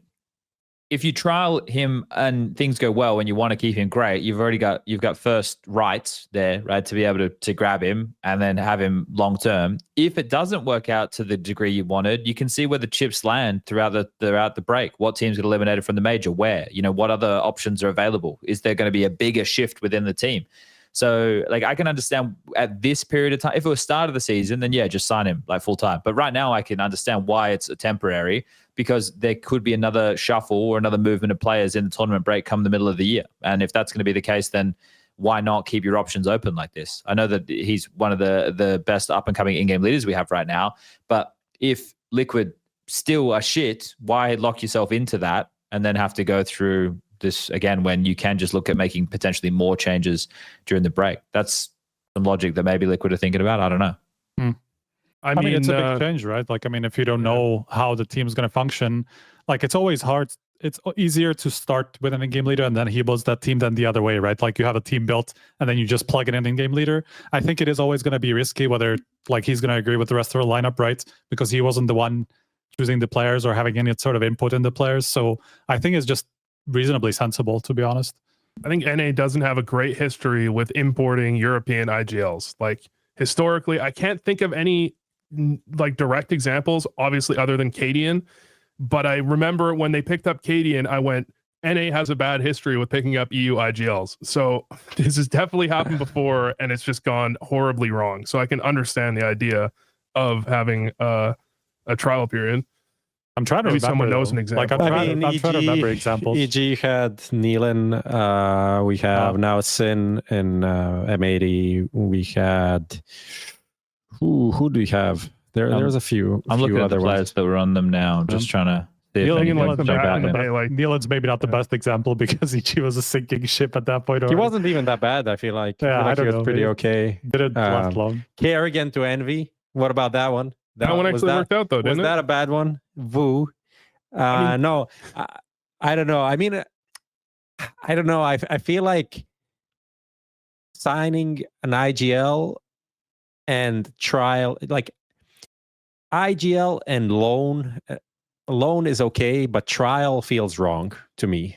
Like a loan, I understand if it's strictly from like, you know, MOUZ didn't want to sell him, but it seems like MOUZ would like to sell him, but Liquid are not sure. Like either you IGL, either you're the leader of the team or you're here someone like trying to earn a spot. I don't know even if he is on trial. Like if there were some personal issues, he's probably not gonna act that way until he gets signed. Like I don't know. I feel I'm not sold. I love the siuhy move. I think it's good. I think we spoke about it before. I think it makes a lot of sense, like role wise, how to play on the maps. I just like the fact that they have interim coach and trial IGL.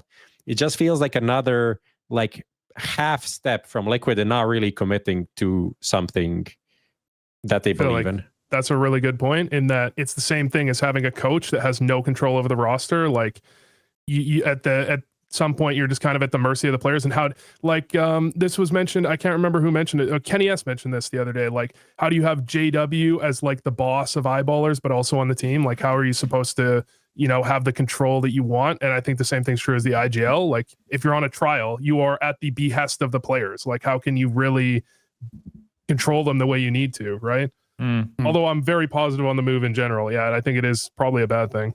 I mean, it could just be systematic, right? I mean, okay, like his style doesn't fit the rest of the players or whatever it is. He just doesn't fit in with the rest of the team.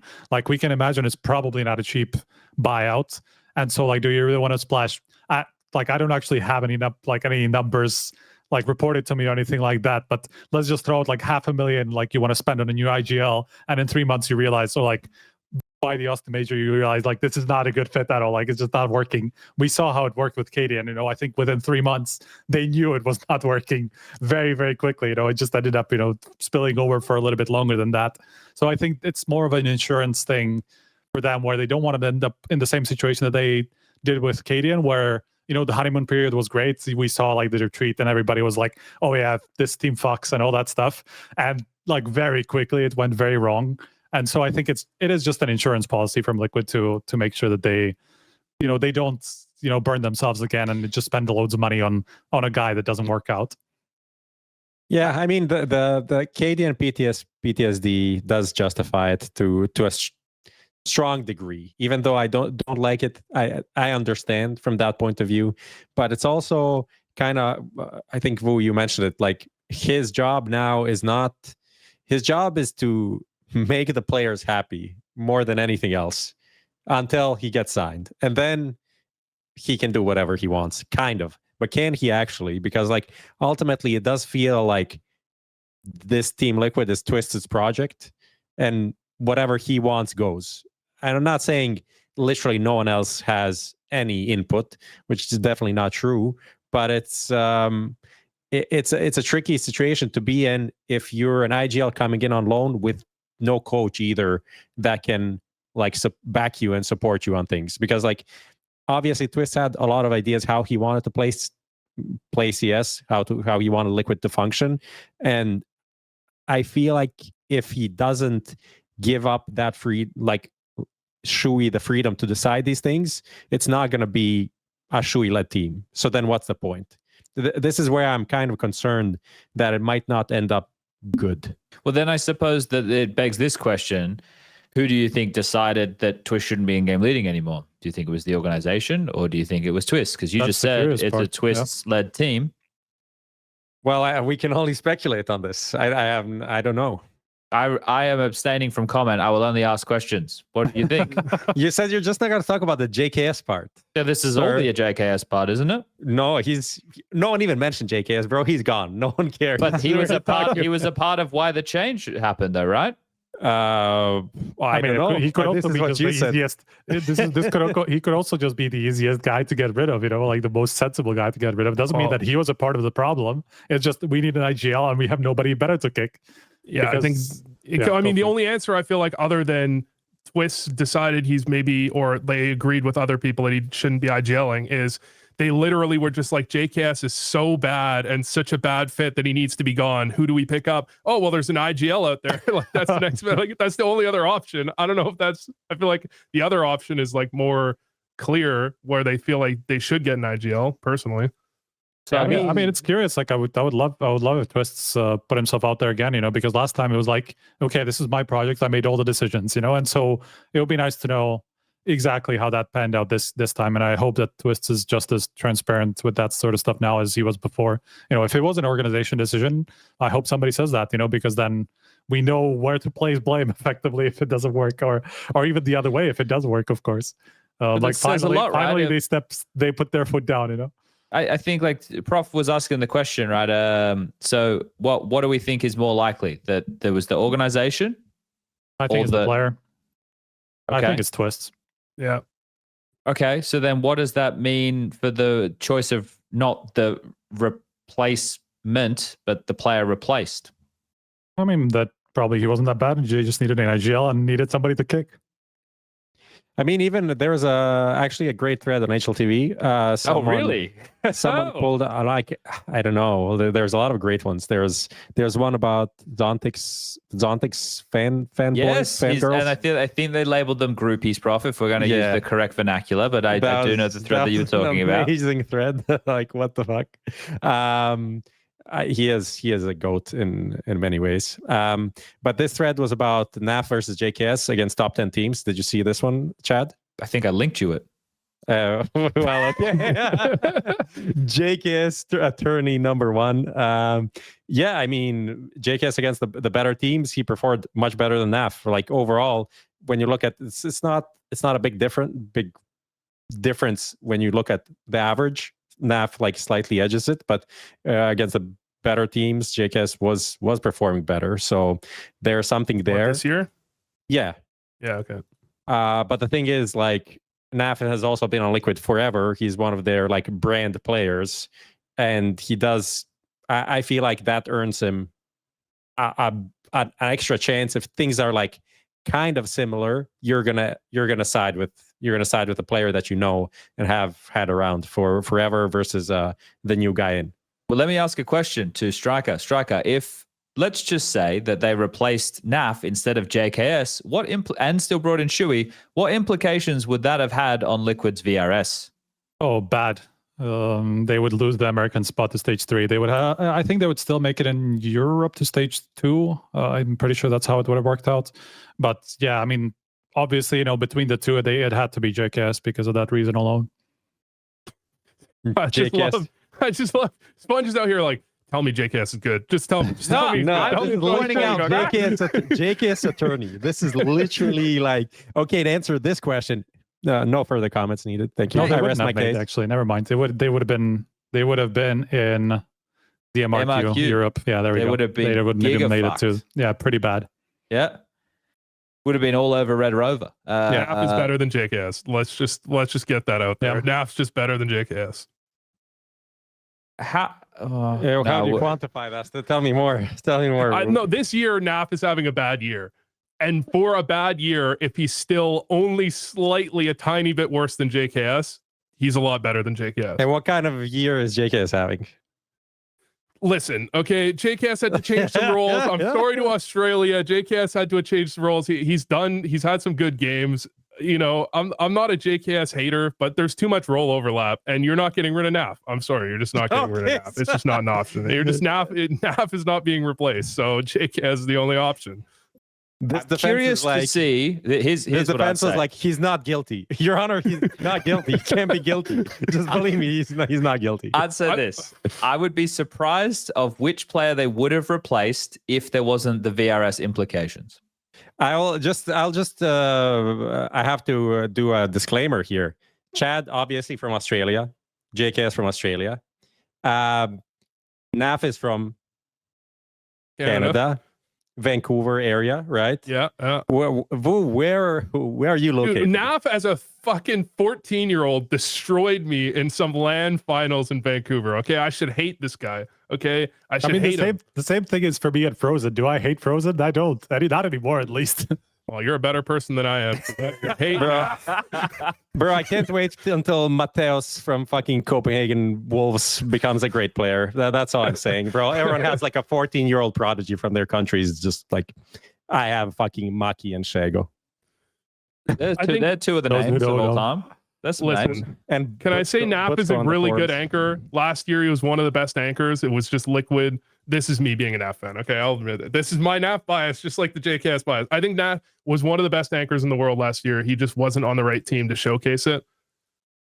Maybe that's bias. No, he was good. He was good. I got nothing like with this whole situation. That's why I'm not. I obviously talked to Justin, and I don't want to say things because I know things, or I know things from Justin's perspective that aren't things that are talked about. And I said, Justin, hey, do you want to come and do you want to say like what you think? And he's like, nah. And I'm like, okay, well, there you go. If you don't want to say it, I'm not going to say it for you. I know what happened last time I did that. So we're not gonna do that. People got upset. People got upset that I told the other side of the G2 story. Yeah, or a truth, right? Truth. A truth, I guess we could call it. Yeah. But yeah, like I think I've mentioned on this show before, it either had to be Justin or it had to be NAF, and most likely it was going to be Justin. I'm pretty sure I said that last week's episode, even the one before that. So, you know, it had to happen because Twist didn't cut the mustard as an in-game leader. Like that, the hard fact of all of this, what this all boils down to is Twist couldn't in-game lead. He took on the project to be the in-game leader, couldn't do it. Like he couldn't do it. He couldn't fulfill that role. Right. In terms of the role overlap that was pointed out, I think if you actually look at the game, if you look at the way it was being played, to say JKS like traditionally is a passive player, I'd agree with that. To look at the way that he was approaching games and what he was doing for the team, I don't think that was a fair surmise of his time in Liquid. Right. He moved whenever they needed him to move. He did whatever the team needed. He would play out of role, out of position, and he would try and be more aggressive when applicable. Right. But if the calls and game plans were dog shit, like just go look at the Eternal Fire versus Liquid rematch on Anubis. Like that, but you can't tell me that's on the extremity players and NAF and Justin deciding to both be that passive. Like I wouldn't buy that for a second. So it boils down to, I think, Twist not being able to in-game lead, a decision being made either by the organization or by the player that he was no longer going to in-game lead. And then they brought in siuhy, which makes a lot of sense. It's a good pickup. Also the best pickup available right now. Also, if you're talking about game planning, definitely a part of that is on the coach as well, who is also out now. So I feel like he... Well, we saw the reactions. Every time he'd go up to Justin or NAF, be like, nice guys. Like they're just kind of like roll their eyes at him or whatever, right? So I don't think, you know, this is the thing. I look at the coaching thing and I wonder if I was in that position as a coach and rounds are being won, am I going to try and bring the energy like that? Or do I feel like I look a little bit foolish? Like I was the type of guy when I was a player, I was really loud. I like to get loud. I like to yell. I like doing all those things. That was great. But when I'm a coach, is that what I want? Shouldn't I expect the players to like win some rounds? Isn't that why they're getting paid really good? Like that's the job of like elite level counter, is that shouldn't be getting celebrated every fucking round you win a round. Like, what are we talking about? You're meant to win some rounds. Like, when does Blade ever celebrate? When did you become Eastern European, Chad? What the fuck? Can I complain Why about would something? we celebrate about winning a tournament? We are the best team in the world. This is just every Sunday for us. I want to complain about one thing here. You know what annoys me? When they fist bump after someone loses a clutch. Every team, they lose a clutch and they fist bump. And I'm like, what are you doing? You lost the clutch. Stop fist bumping. Okay, it's a similar vein. I think it's like tennis. Have you seen in tennis after they lose the point, they still like in doubles? Obviously not in singles. Why would you be fist bumping the guy? But in doubles, like they still do it after. I think it's meant to be a mental thing, right? It's meant to draw you back into the next moment, right? Like I'm making this up. I don't know if this. I feel like that's fine. I feel like, bro, every fucking episode someone is shitting on fist bumping. Last time it was Chad. You thought that's dapping and fist bumping are two different things, bro. You did this while I was talking about dapping. Dapping is the one where they're like, coming, I can't fucking do it to myself. But that's where they're like, it's like the fucking Brazilians brought it in, man. They brought it into the scene like 4 or 5 years ago, and it's stuck ever since. Now he's blaming Brazilians for something.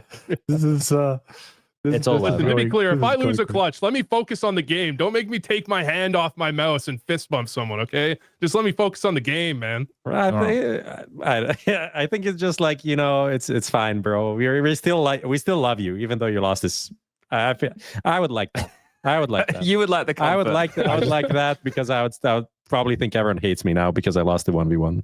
Okay, let's keep moving because we're going to talk more about Liquid when we get to PGL Bucharest, right? So fix your sit or fix your shit with the sponsor Anthros. The chairs, as mentioned, average person sits in a chair for 6 to 8 hours a day, and make sure your chair's good. This is our next little segment on the show that is brought to you by one of our lovely sponsors. Now, it says TBD, Prof. Does it say TBD because you couldn't come up with anything?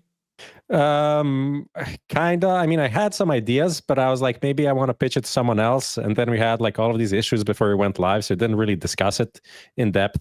But I'm gonna give it to you to give it to Wu to have his little moment in the sun and say whatever he wants to say about anything that needs to be fixed. The floor is yours. Okay, so first of all, I've been playing a lot of Dust 2 games recently, and people flash long way too early. Make sure you hold your flash until your teammate is at the corner. But most importantly, I really want to talk about the CS2. Is CS2 less tactical than CSGO? I feel like CS2 is not less tactical than CSGO. I feel like we've hit a peak where the game is so tactical in terms of how you take control of like each area of the map. You have to use so much utility, and there's so much like masking and layering. Like you can't just look at someone throw a smoke and a flash and be like, well, they didn't throw it at the right timing. It's like, well, there's a reason they threw it at that timing. They threw a flash because when they do this take 30% of the time, they need to throw this flash because they throw it when they do this thing, other thing. And then you end up in this situation where like the firepower does matter more, but it's not because CS2 isn't more tactical, or less tactical. It's because it's like reached a peak of tacticality. And I kind of blame that on the POV demo situation where you can get, this is hard to explain, right? But you can basically, there's no way to prevent every team and every scrim from getting a Go TV demo. And I feel like that just hyper accelerated the improvement of tacticality in CS to the point where now, roundabout way, firepower matters more because there's so much there's so much shit going on. Does that make any sense? No, I'm with you. I think like the evolution of the game, right? So everybody as well needing to understand these utility sets or the spacing of taking different areas. Like we used to frame it differently back in the day. Like you would have moves, you know, your moves would help get you certain areas of the map. And then, but I think the game is less like set execute heavy than it used to be 6 years ago, right? Right. Where you would just be able to execute. Yeah. You just be able to execute. But like the game now, I think there's so much detail that goes into every little, okay, now we do this, now we take this part of the map, and so much more consideration needs to come in. The thing that you brought up there towards the end about the demo problem with CSTV, I think Refrag, and I have nothing to do with Refrag, but I think they have a solution for the issue. So if anybody does use Refrag servers, those are probably the best way to make sure that your demos can't just be taken, because essentially if people are missing this from a match, if you play a match and the demo's recording, even if it's a POV demo, then you could pass that through some type of a program, and then that would give you all of the data of everything that was happening anyway, right? Of like all the positions on the map, all the util being thrown, everything along those lines. That's the problem at the moment with that. But apparently Refrag have a solution. I'm not a tech guy when it comes to that. I mean, yeah, what should be fixed is essentially the POV demos containing so much information that in CSGO they didn't. So essentially when you'd practice, you couldn't record. I mean, you could record, but you could only see what you see essentially. And in CS2, for some reason, that's not how it works. It just contains. Is that true? That it used to be where it would only, like, I think it's now we just have better programs, don't we? No, it's the demo difference. Ah, okay. So essentially, Valve could fix this, and not tomorrow, but maybe tomorrow. It's been reported, yeah. Yeah, it could be impossible to do this, right? And this is just a thing that since the CS2 demo does contain this, someone's like, oh, fuck, let's fuck around and try this out. And someone made it, and then other people made it. And now, it's among pro teams. Essentially, if you play a scrim, people will record a POV demo. And since someone is using it, then everyone's using it because you can't really stop it, right? So, yeah, Valve, again. Please fix. Everything. We turn to Valve. Please fix. Yeah, okay. All right. Let's keep moving. Let's jump into talking a bit about YaLLa Melbourne and Rivals. So 3 different scenarios of issues that have kind of cropped up here. Let's start with the easiest one. I think I'll look at Striker and see if he agrees or not. Melbourne, is this to do with Eternal Fire, Prof? Yeah. Okay. So Eternal Fire have said, we ain't coming anymore. So the next team that it falls to is SAW. Is that the only issue? Or is it something with the invitation process, or is it just the fact that Eternal Fire aren't going? I mean, Striker can probably do the better job on explaining. I'm not sure. Like, I don't understand what the question is. I mean, it's just issues regarding how invites work and how people dropping off make things quite complicated now because of how the rules work and what it means to attend a VRS tournament a lot more than it meant before. Thankfully, like Melbourne's not like deciding stuff for the major. But it's gonna maybe decide stuff for Cologne or whatever. Sure, the start of next season. Some teams already said no, and then said yes to other events because they're or weren't invited to this, so said yes to other events or planned their boot camps and stuff like that, and then got invited now. That I don't know what is this, like 2 weeks before that Eternal 18 Fire, days or something. Eternal Fire decided to pull out, and the question is, what is this? Is this okay? Can teams just pull out whenever they want? What is that? There's different ways where how this can be abused, and this is like the first time we kind of see a team pulling out, and then ESL trying to fix it the best they can, right? But we had this happen though already, didn't we, with Valkyries earlier in the year? Yeah. I mean, there was a Furia, right? When they dropped out, and then yeah, Imperial was before that in some other tournaments. But effectively, I mean, imagine the way Prof was talking about how this can be abused, right? I mean, one very obvious way would be, invites are coming up, and that one team is probably going to end up on a big competitor to you is going to end up on somewhere on the edge, right? And you will say yes just so that they don't get the invite at that point, so that they commit to something else, that maybe would be a schedule clash if they were asked again a little bit later, so like in some ways you could prevent the team that you don't want the tournament to be there by accepting and then pulling out whatever a month later or whenever it fits best, to kind of, get rid of the competition in that way, where you just like take away their spot because they can't accept after that anymore, for whatever reason. But I mean, it's this YaLLa situation is a completely different story. Really, it's just about the fact that we don't know the MRQ dates ahead of time, and YaLLa were put in a situation where the MRQs are right on top of that tournament, and so any team that has to play those MRQs cannot play at YaLLa. But a lot of them did play in the closed qualifier because they wanted the last minute points to get to the MRQ or the major, because some of them were somewhere on the edge, like Complexity and like a bunch of these European teams like Ants. But they qualified, but now they can't play at the tournament because it was already it was scheduled over the MRQ in the first place. They knew heading into it that even if they qualified, if they made it to the MRQ, they wouldn't be able to play the main event, So YaLLa are now in a position where they have to replace at least half of the teams that are going to be there because they're playing in the MRQ, Astralis even got invited to the main event. Now they fell into the MRQ, so they have to pull out. and they don't even have enough teams to replace them. Like they will have to go through the VRS again and go down to like number 50 or something, because so many teams are in the MRQ that can't play at that tournament, you know? So like that is a whole other problem with the fact that the majors don't really uphold to the same standard as the third-party events. In terms of the announcements? In terms of announcements, you know, and the qualifiers and all that stuff, you know, because we had the entire circuit set and there was literally no space to put any qualifiers for the major. And then it's up to the TO of the major to just decide which event are we going to fuck over. Of course, they're not going to fuck over, you know, IEM Melbourne. But I was just thinking about that, you know, because there's a good argument that to be said that it would have been better over Melbourne, because the more top teams would have been able to say that, say yes. So the top, it wouldn't have affected the top because they're not playing the MRQ. Of course, some of the edge teams would have said yes and then realized, okay, we have to pull out. But it would have caused a lot less issues than it is with a tier 2 tournament, where basically anywhere from the 5th best team to the bottom are going to be somewhere in that range. You know? So like it would have actually been better to put it over the bigger tournament. Less issues, but for who, you know? Do you want for less issues for the teams, but it's an issue for ESL? And who are you like?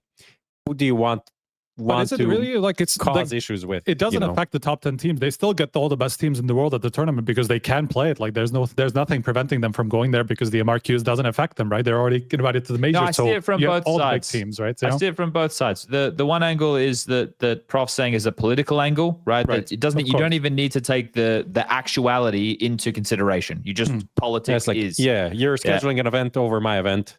Yeah, I'm going to schedule an event over your event. Yeah, next time it could happen the other way, and we know that ESL will have a major at some point, you know, because Valve have gone with a very communist approach where everybody gets one. So there we go. So I've got two points that I want to get through with this. So the first one is the solution to this problem is what, Striker? This is one of the teething issues. We knew we were going to have plenty of them in 2025. I mean, how do we fix this? Just put whoever's like, first of all, announce the tournament organizers of the majors ahead of time, you know, so that everybody knows, like the same amount of time ahead of time that you were required to announce a tier 1 event, you know, so that we know the entire circuit, who's organizing it and where and all that stuff.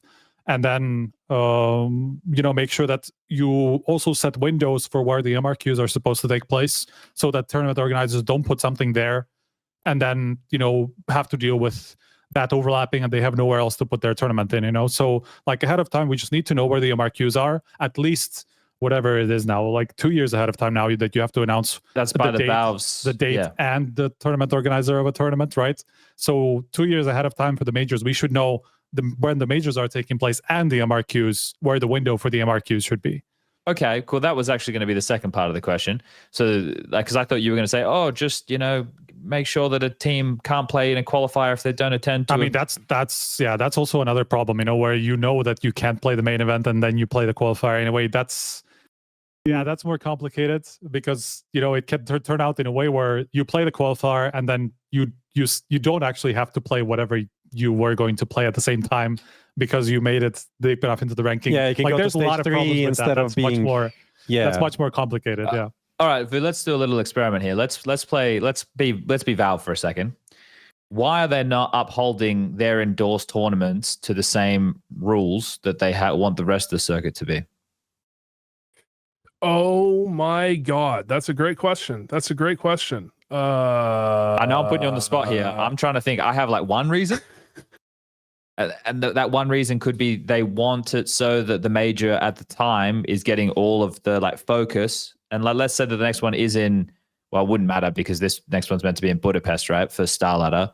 But let's say 2 of the majors in the year were both in Europe and they wanted to make sure that like people were trying to just go to the one that they know about, not the one that they don't know about, right? So that the ticket sales are for the first event and they don't take tickets away from or sales away from either event. But that wouldn't matter for this year. Otherwise, I can't really think of a good reason. I think this is just a clear oversight. No? Yeah. Does it mean that does it mean that Valve have to be on top of their shit more? Right? Is that why? Like they have to get the contract signed with the tournament organizers quicker and everything like that? Like, I mean, it doesn't even have to be contracts, right? As I said, like you don't even have to actually decide like who the majors go to and where they're going to be taking place for you to decide where the dates, MRQ windows are going to be, true. Right? Like let's say, you know, this is a precedent. Let's say the invites are always going to come 2 months before, so which is April. Like, so you set whatever the window is now, April 10th to 17th or for whatever, for the MRQ window, you know, and you just do the same thing in October 10 to 17, which is 2 months before, or like a month and a half before the actual major, and have time, you know, to sort out visas and all that. Like, let's say the 2-month invite window stays the same.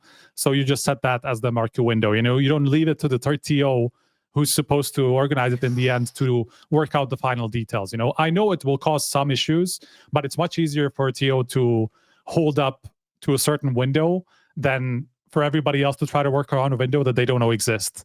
You know, like it's just much easier. Like, of course, if you want to host it on LAN, I know if you want to host it on LAN, that's going to cause issues because, you know, certain windows are not going to be available. Flexibility is a problem and all that stuff. Maybe that's just down to, you know, make the window big enough that it doesn't matter, because these qualifiers can be played within 3-4 days. It's not a big tournament. You know, it's not such a huge, but even online, you know, let's say, okay, there's a media day, 2 travel days, that's 2 more days, you know, like I understand, like the travel and all that stuff is going to extend it by a couple of days and all that, but still, like a week window for, you know, 16 team qualifiers should be enough, realistically. Yeah. I mean, MRQs, we're generally expecting them to be online almost always, no? Yeah, is any TO really going to do it LAN? I don't know how other TOs, like the problem is RMRs used to be covered by Valve and to some degree, where they were getting paid for and all that for them to be hosted on LAN, but that stopped apparently. So Valve are not funding these qualifiers anymore, or at least not to the same degree. Like the funding has just decreased in some way to the major as a whole, and that's as part of, like, that's because of the MRQs or the RMRs even before that. So TOs are just not really incentivized, or they're not even covered for the fact that they can host these qualifiers on LAN, you know, because certain things for the major are covered by Valve still, but apparently the funding's gone a little bit down over the years, you know, so that's part of it. Didn't the major kind of consume the RMR? Like the old RMR is now a stage of the major, no? I mean, it is also much like the RMRs or the MRQs are, well, they're not smaller in everywhere. Actually, it's only smaller in Europe. Yeah, Asia's bigger. Wow. It could be bigger. Look, this is what I think. I think Europe is mainly taken care of by the circuit, right? We have a very European centro circuit, right? Which is fair enough. That's just the way it is. The best teams, the best games, the best tournaments. Sorry to people in the rest of the world, but that's just the truth. Taking place in Europe year round. The other regions are less serviced, but need to be. That's where I think Valve should kind of, if they want to have stronger regions that aren't just Europe, that's where I think that they should fund more money to do an Asian MRQ on LAN with all the teams. They should bring South America and North America together to do that, right? Because those areas already don't get many events. Valve should be trying to help that so that we do get proper events in those regions to then help bolster those regions. Europe doesn't need it. Europe has so many events year round, constantly online or LAN, doesn't matter. That's where that's the beating heart of Counter-Strike is in Europe. If this problem we have with Asia right now in terms of LinVision forfeiting a game so that Rare Atom get more points, so that China gets the 2 spots for the major, that's fucked. And there's a couple of ways that you could solve that, but the best way, right, unequivocally, the best way to solve it is to service a already malnourished region by making it so that the major host has to run a LAN event for that portion. Doesn't need it for Europe. We don't need it for Europe. Everyone's getting good ping, good connections. You can all play on a server. That's fine. You can all go to a boot camp. It's not possible. The region of Asia is so expansive that we should be trying to offer an event in that part of the world for the World Cup of Counter-Strike, right? Like that's the way I look at it. And then sorry. Yeah, go. No, I'm basically done. That's it. I wanted to say, did you see the game again between Semper Fi and was it GG How? Semper Fi got fucked. How is it possible that these two teams play? I don't know. Maybe Singapore server. I'm not sure. It wasn't that bad. It was like 80-90 versus 70 ping or something. Yeah. And I googled, and it's like 12,000 kilometers distance between approximately where these players are playing, and it's actually decent ping, but it's bad ping. That's bad ping in CS2, especially. It's bad ping, but it's in CSGO, it would be kind of playable. It's kind of crazy, but in general, I agree with you what you're saying about like regions. It's for Asia, it's really tough to. America needs it as well, man. USA needs it as well. Like, sorry, North America. There's a comment from Galandets06. Can you bring up the topic that Mesa and Chinese organizers offer to take all expenses and host the MRQs on LAN, but Blast declined? Well, I First don't know time- any info first about it. time hearing Never this, heard that so before. I would like to see if there's anything about this. Yeah, I don't know. Okay. Because well, we saw that with PGL, right? I mean, they had Astana qualifier or Bucharest qualifier. They had it online. Then Misa, I think, organized it in Mongolia. So Yeah. like, they're clearly trying to support the scene in some way, right? So it's curious. Okay, we could be on this all day. I want to talk about Bucharest. Before we get there, just quickly about this Rivals thing. So obviously Liquid with changing roster, that's something that would have been informed to Blast. They could no longer be eligible for the Asian invitation for the Rivals event. I've mentioned this a couple of times on the show. I don't think Blast should even be able to run this format. Not only is it a dog shit format and goes against everything that I think that the VRS and the TOR is meant to be standing for in 2025 and going forward. Now it also looks like a shit event. It's Vitality, Spirit, MOUZ, FaZe, great, but then you have Pain, Wildcard, and FlyQuest. Like, what have we fucking done? Like, you've Harry carried right there. Like, that's fucked. Anyway, shit format shouldn't be allowed to happen. Why are you giving exceptions? Fix that, Valve, for fuck's sake. All right, let's get into Bucharest. Sorry, Prof, what did you want to say? No, that's it. I agree. Cool. All right, Bucharest coming up. Now, for those people who aren't awares, let me give the details just because I like to, I want to start, defining things more before we start talking about it, because some of our viewers, maybe they're not up to date on all of this. PGL Bucharest is the second event for PGL this year. They did Cluj. This one is also in Romania, but it's just going to be based in their studio. This one will definitely not have an arena event. It'll just be a studio event. The teams in attendance are Mongols, Eternal Fire, G2, FaZe, Falcons, 3D Max, Virtus Pro, Astralis, Liquid, Gamer Legion, Pain, Furia, Complexity, Rare Atom, Apogee, and Legacy. There were qualifiers for this. That's how some of those names toward the bottom of the list were able to get locked in. This is the same format as what they ran for the Cluj event, which is going to be Swiss best of 3 the whole way through, with the third place decider on the Sunday with the 8-team playoff. The long and the short of it is it's one of these events that has a shitload of prize money. Obviously, if you guys missed it, they're now doing the club share. So that'll be taking shape for this event and for all future PGL events, unless anything changes in that regard. Okay. It kicks off tomorrow as well. And Prof, in 2 days, right? In 2 days. Tomorrow, Sunday, you just arrived today, yeah. And Prof, you're going to be there as an analyst. So there you go. That's all the information that the people at home need to know of the basics. In terms of the particulars, do we want to go broad or do we want to jump into what are the odds and then we can kind of focus fire that way? I guess we could just jump into what are the odds and then we can move from there. All right, we're going to make Vu put him on the spot again here. Okay, so what are the odds? This is a segment we do every week, brought to you by one of our sponsors. Now, this week's question is non-English speaking team wins PGL Bucharest. Between the four of us, we're going to set a percentage out of you can go from 1 to 99. You can't go 0, you can't go 100. In terms of what percentage chance do you think a non-English speaking team will win PGL Bucharest? 70. Damn, okay. What's your logic? Eternal Fire and Mongols should be the clear favorites, but they kind of struggle in playoffs a little bit. Otherwise, I'd put it even higher, honestly. Okay. There's also 3D Max in the mix. There's Virtus Pro in the mix. We're talking about teams that are going to win. Yeah, I know, but those are the next two closest that are not English-speaking Those teams. don't even factor in. Okay. It's not even in my percentage. It's literally can Eternal Fire and Mongols win What in the about playoffs? Furia? That's What it. about Pain? Furia needs to. They have generationally bad CT side. It's incredible if you watch it. Their T side, they look like a reasonable team. Like actually, this is a team that could win things if you just turn off the computer at second half when they switch to CT, and then you watch it. But when they're on CT, it is the worst team I've ever seen. It's the worst team I've ever seen on CT side. It's unbelievable. I don't think you can really win a game with a turned off PC, but but what did you think about did you in Blast when they lost, got eliminated, Fallen made some comment. He said something like, kind of like players are panicking on the CT side, using utility wrong. Yuri was crying, wasn't he? What, really? I'm pretty sure he wasn't he, when they lost? That's Yuri what was crying? That's what I heard as well. I didn't actually see it. What's he crying about? They lost. Smokes and mollies, I guess. Is that the first?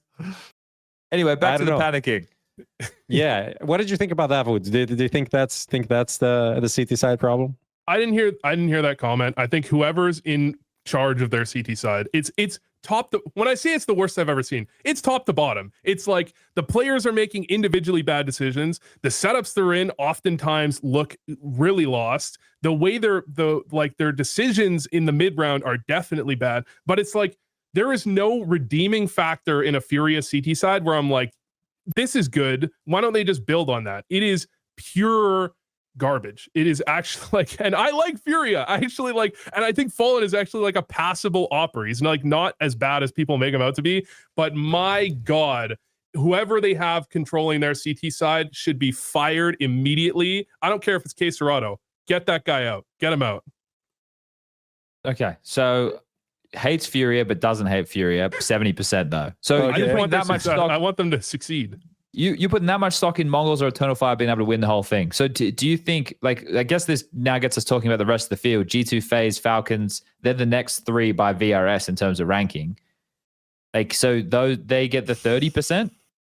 Okay, maybe 70% was high. You list it like that. G2 have a reasonable chance in the playoffs.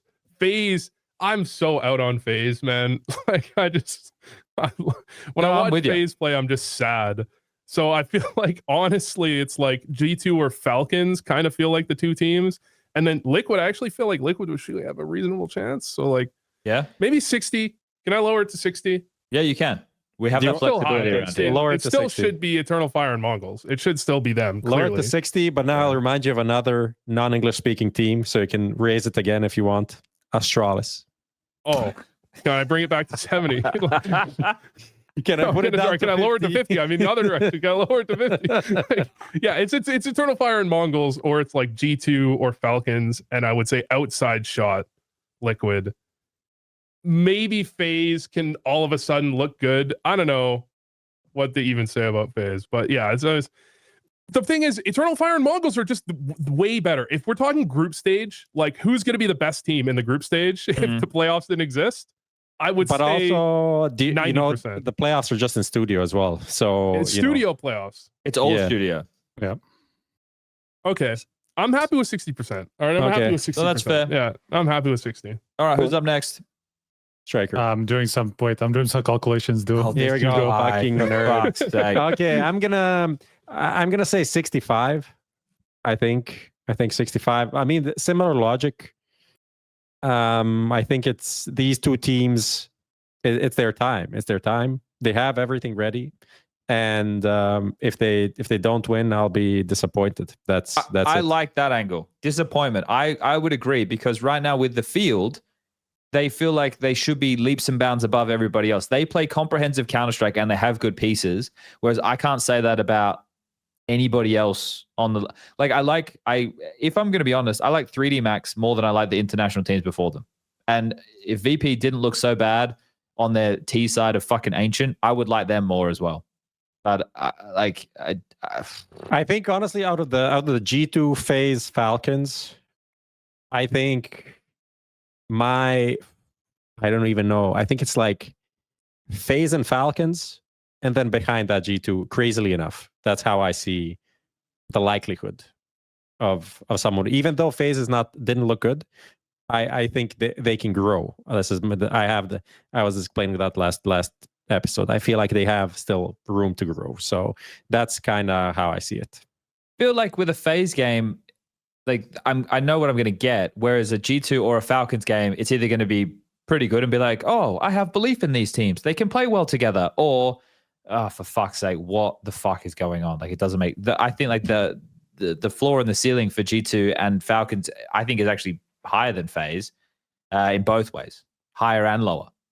Yeah. But anyway, this doesn't really play into what we're talking about right now. What's your number? I think we're going to see some bed. Here we go for Mongolia and for Turkey, just for y'all. I want either of your teams to win. I would really like that. I think that is a great stepping stone in the progress towards the major to be ready and raring to go to deliver your best Counter-Strike. Somewhere in Canada, Londres is smiling. But I think that there's going to be some bed shitting. I'm going to go 30%. Whoa! Oh my God! fucking realist, Chad. Bro, JKS get benched. He's like fucking pessimistic about everything.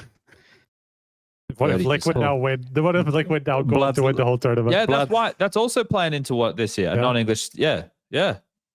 Could be. You got to think about these things, guys. Ready for my mathematical solution? I'm ready. All right. So I looked at the top 8 teams and what their rankings are, because I don't think anybody below that has a realistic chance. But let's say the top 8 teams do. The average rank of the non-English speaking is 8.75. It's 5, 7, 11, 12. The average rank of the English speaking teams is 8.25. 8.25, or what is it? 8.75 divided by 17, which is the total number, is 0.485. So it's 49%. And I'm just trying to work out which way it should be, if it was 49 or 51%. It's 49, yeah. It's 40. Yeah, 49%, yes. They are the higher. They have the higher average rank, so 49%. I think people in chat don't understand what the question is from the responses that I'm reading to me giving 30%. But Striker, I hate the fact that you have to. Can't you just one day just pick a number? Just pick a number one day. I sometimes do when I don't have a good enough logical solution. We're all different, Chad. We all have different approaches to things. Well, this is going to work out at about 50%. So there we go. Look, I'm always the fence sitter, man. It's always me. Look, the one that we did a couple of weeks ago was about T sides on at Blast, right? Yes. Was it having to, how many was it having to be? 4. It was we said 5. It needed to be 5. Maps T sided. There were only 4. So we were right. And the fans were not right. Let's just say that. No, but I'm pretty sure we were right. Yeah, we were leaning towards that. I think we were leaning towards that. Funnily enough, I think Inferno was CT sided, so make of that what you want. That's why Banana got widened one event. Yeah. But the one with roster change, Liquid came through, right? Yes. So that happened within like literally a day since we put it out. So that's gonna be added to the tally. Nice. So 2 of them have come to their conclusion. This has been What Are the Odds? And you guys can have your say on Twitter or on Instagram throughout those polls. And then at the end of the season, we'll have all the money in a pool if you guys were correct. And so there'll be some prizes for some people. Okay. Well, let's stay on Bucharest right now. Gentlemen, let's do this. To cap things off, because we've been going for over 2 hours. This event, right, in terms of the season, we are missing a Vitality, we're missing a MOUZ, we're missing a Spirit. So those are the big dogs. The 3 big names are not here. Also, NAVI aren't here, which I think maybe NAVI could have used an event like this to kind of, beat up on some smaller teams and get some confidence. But this event in the flow of the season, right? Let's take a look at it. I want everybody to kind of pick a storyline. It could be a positive one or a negative one. It doesn't really matter. Of one of the teams or maybe a group of teams, what it could mean for them at this event to win it or lose it, to bomb out catastrophically, and the effects that it could have on the rest of the season. So does anybody have anything that leaps off the page as their key storyline? I think the Liquid one is probably the main one for everybody, right? The biggest one, yeah. So I think, yeah. All right. My second one would be, so overall, this is the tournament. Like we were talking about this, we had like a little content meeting and like this is just a tournament that offers an opportunity for all the non-winners to grab something, because none of the teams that are in play here have won anything this year. You know, and it's all the teams that are looking to get a big win, including some of the former giants, which is like G2 and FaZe, and then some of the rising teams, right, which would be Eternal Fire and Mongols. And so, like, I was just trying to look at who it means to the most, and I think that's FaZe, to be honest, because I think they're in a position where their confidence is probably the lowest out of all these 4 teams to get a good result. So I feel like to them it would mean the most to go and do well. You know, it doesn't have to be a win. You know, it just has to be close enough to see that you can compete for these tournaments. You know, like it can be a final, and even if you lose, I know that they will not like it. They will not be happy about losing a final. But you know, for them to see that they are in a position to be able to win some of these tournaments, even if it's like not the absolute top teams, I think would mean the most. I think G2 is a close second probably because they're also somewhere in that category, but I think FaZe have been doing a lot worse lately, so I feel like that's the one. Okay. I like the framing that you put on it there, right? Of a chance for either the former giants to return, like none of the winners to try and grab one. I like that. That's some nice framing from overall. Prof, do you have one? Maybe Vo first. Yeah, okay. Yeah, I mean, FaZe and Falcons, I think, are the two for me behind Liquid. G2, like, imagine G2 did well in this event. Is that really going to change my opinion of G2 as a team? I feel like they're still kind of the same team. Like, is there anything they can really do? I guess if they won the event, maybe that would be kind of a change up, but like, I don't really expect that to happen. FaZe are just completely sliding, and so they need to like kind of stop that, I think, and so I have some confidence in them as a team if they actually showed some results here.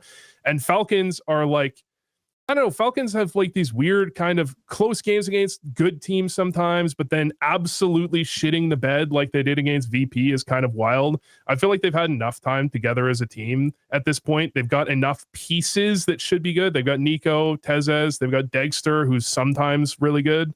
You know, I feel like they should be better than they are. And if they can't kind of put it together by this event, then I don't know if they're ever going to put it together. Okay. Prof? I mean, let me just look at the team list one more time, because I kind of agree with like the new team winning. I'm interested in a few teams, definitely Virtus Pro, to see like that development. I'm honestly, I'll be watching Astralis with a lot of intent. I think for them it's an important event, considering they're most likely heading into the MRQ, and I think they need a good result after Blast to kind of wash away the bad vibes and like the underwhelming performance there.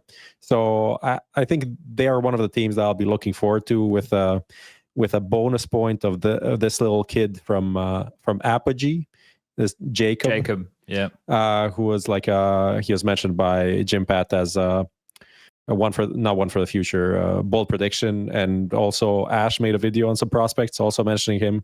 So has good stats online and stuff like this.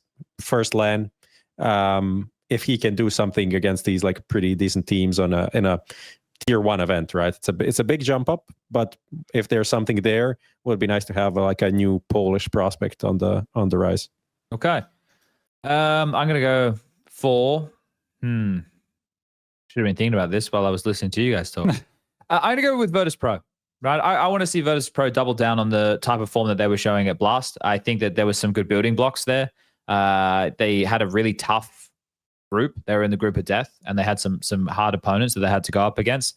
I like the fact that the team feels like it's building a bit of an attitude too. It's moved out of this like James snoozy, oh, I masturbate era into something that might actually be a bit of fun.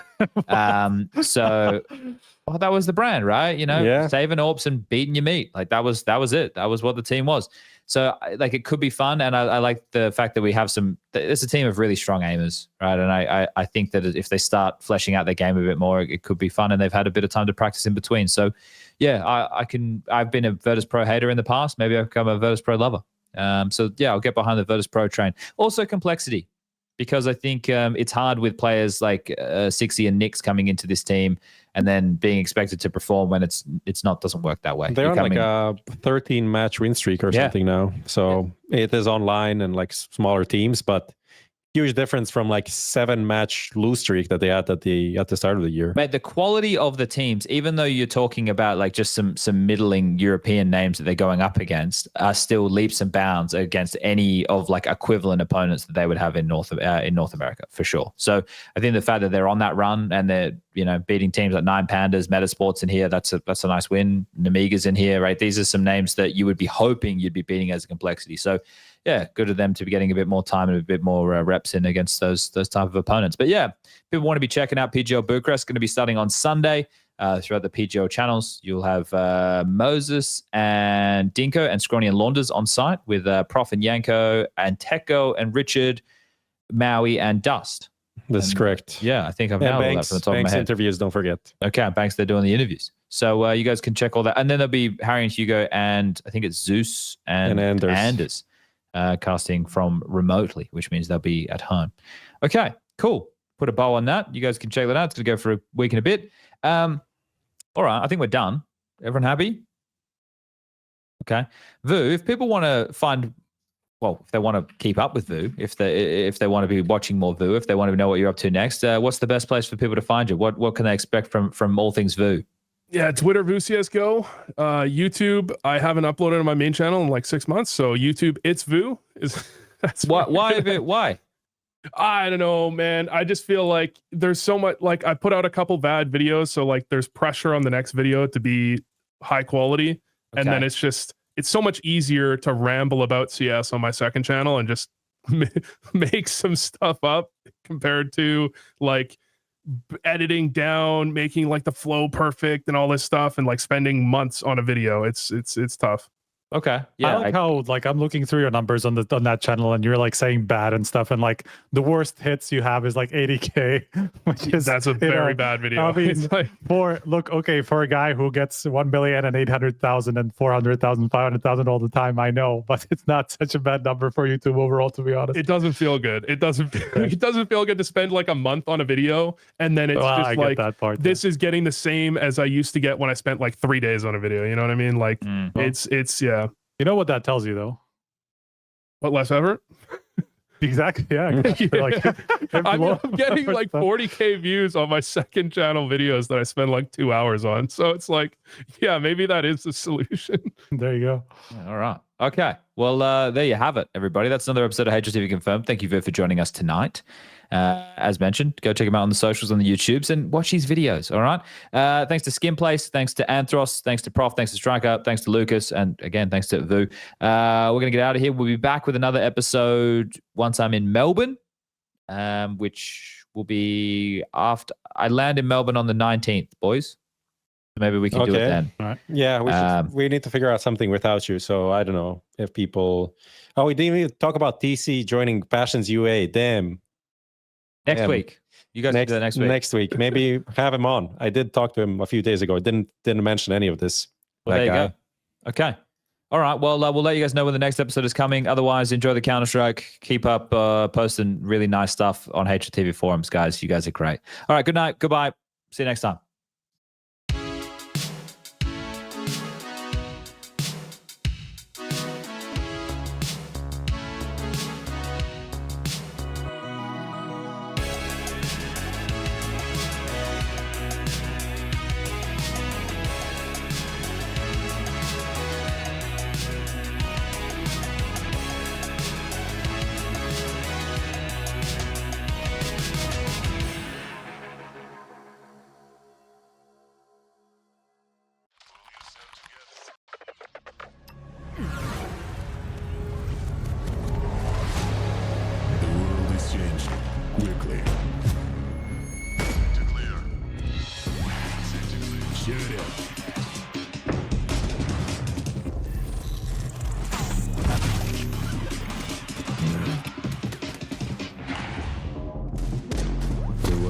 Changing, but one thing remains the same: victories with 1xbet.